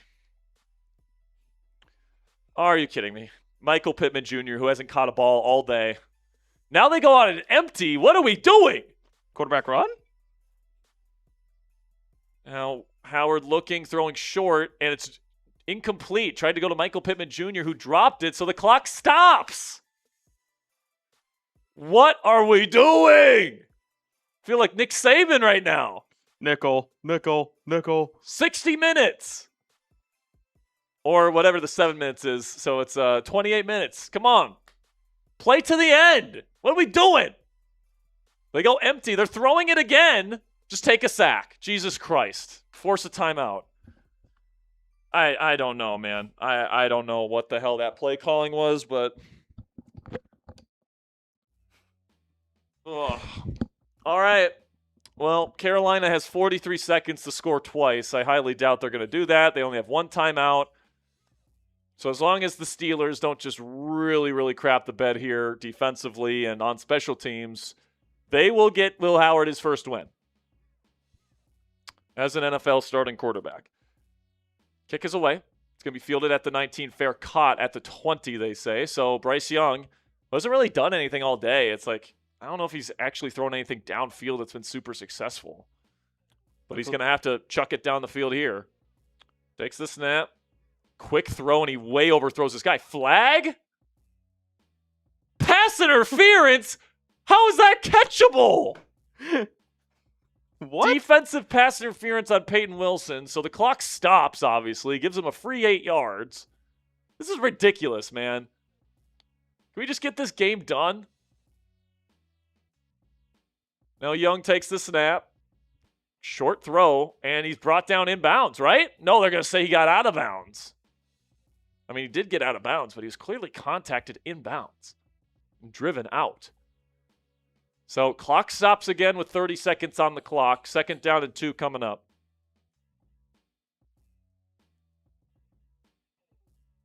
Looks like TJ Watt's all good, but just sitting out, I guess.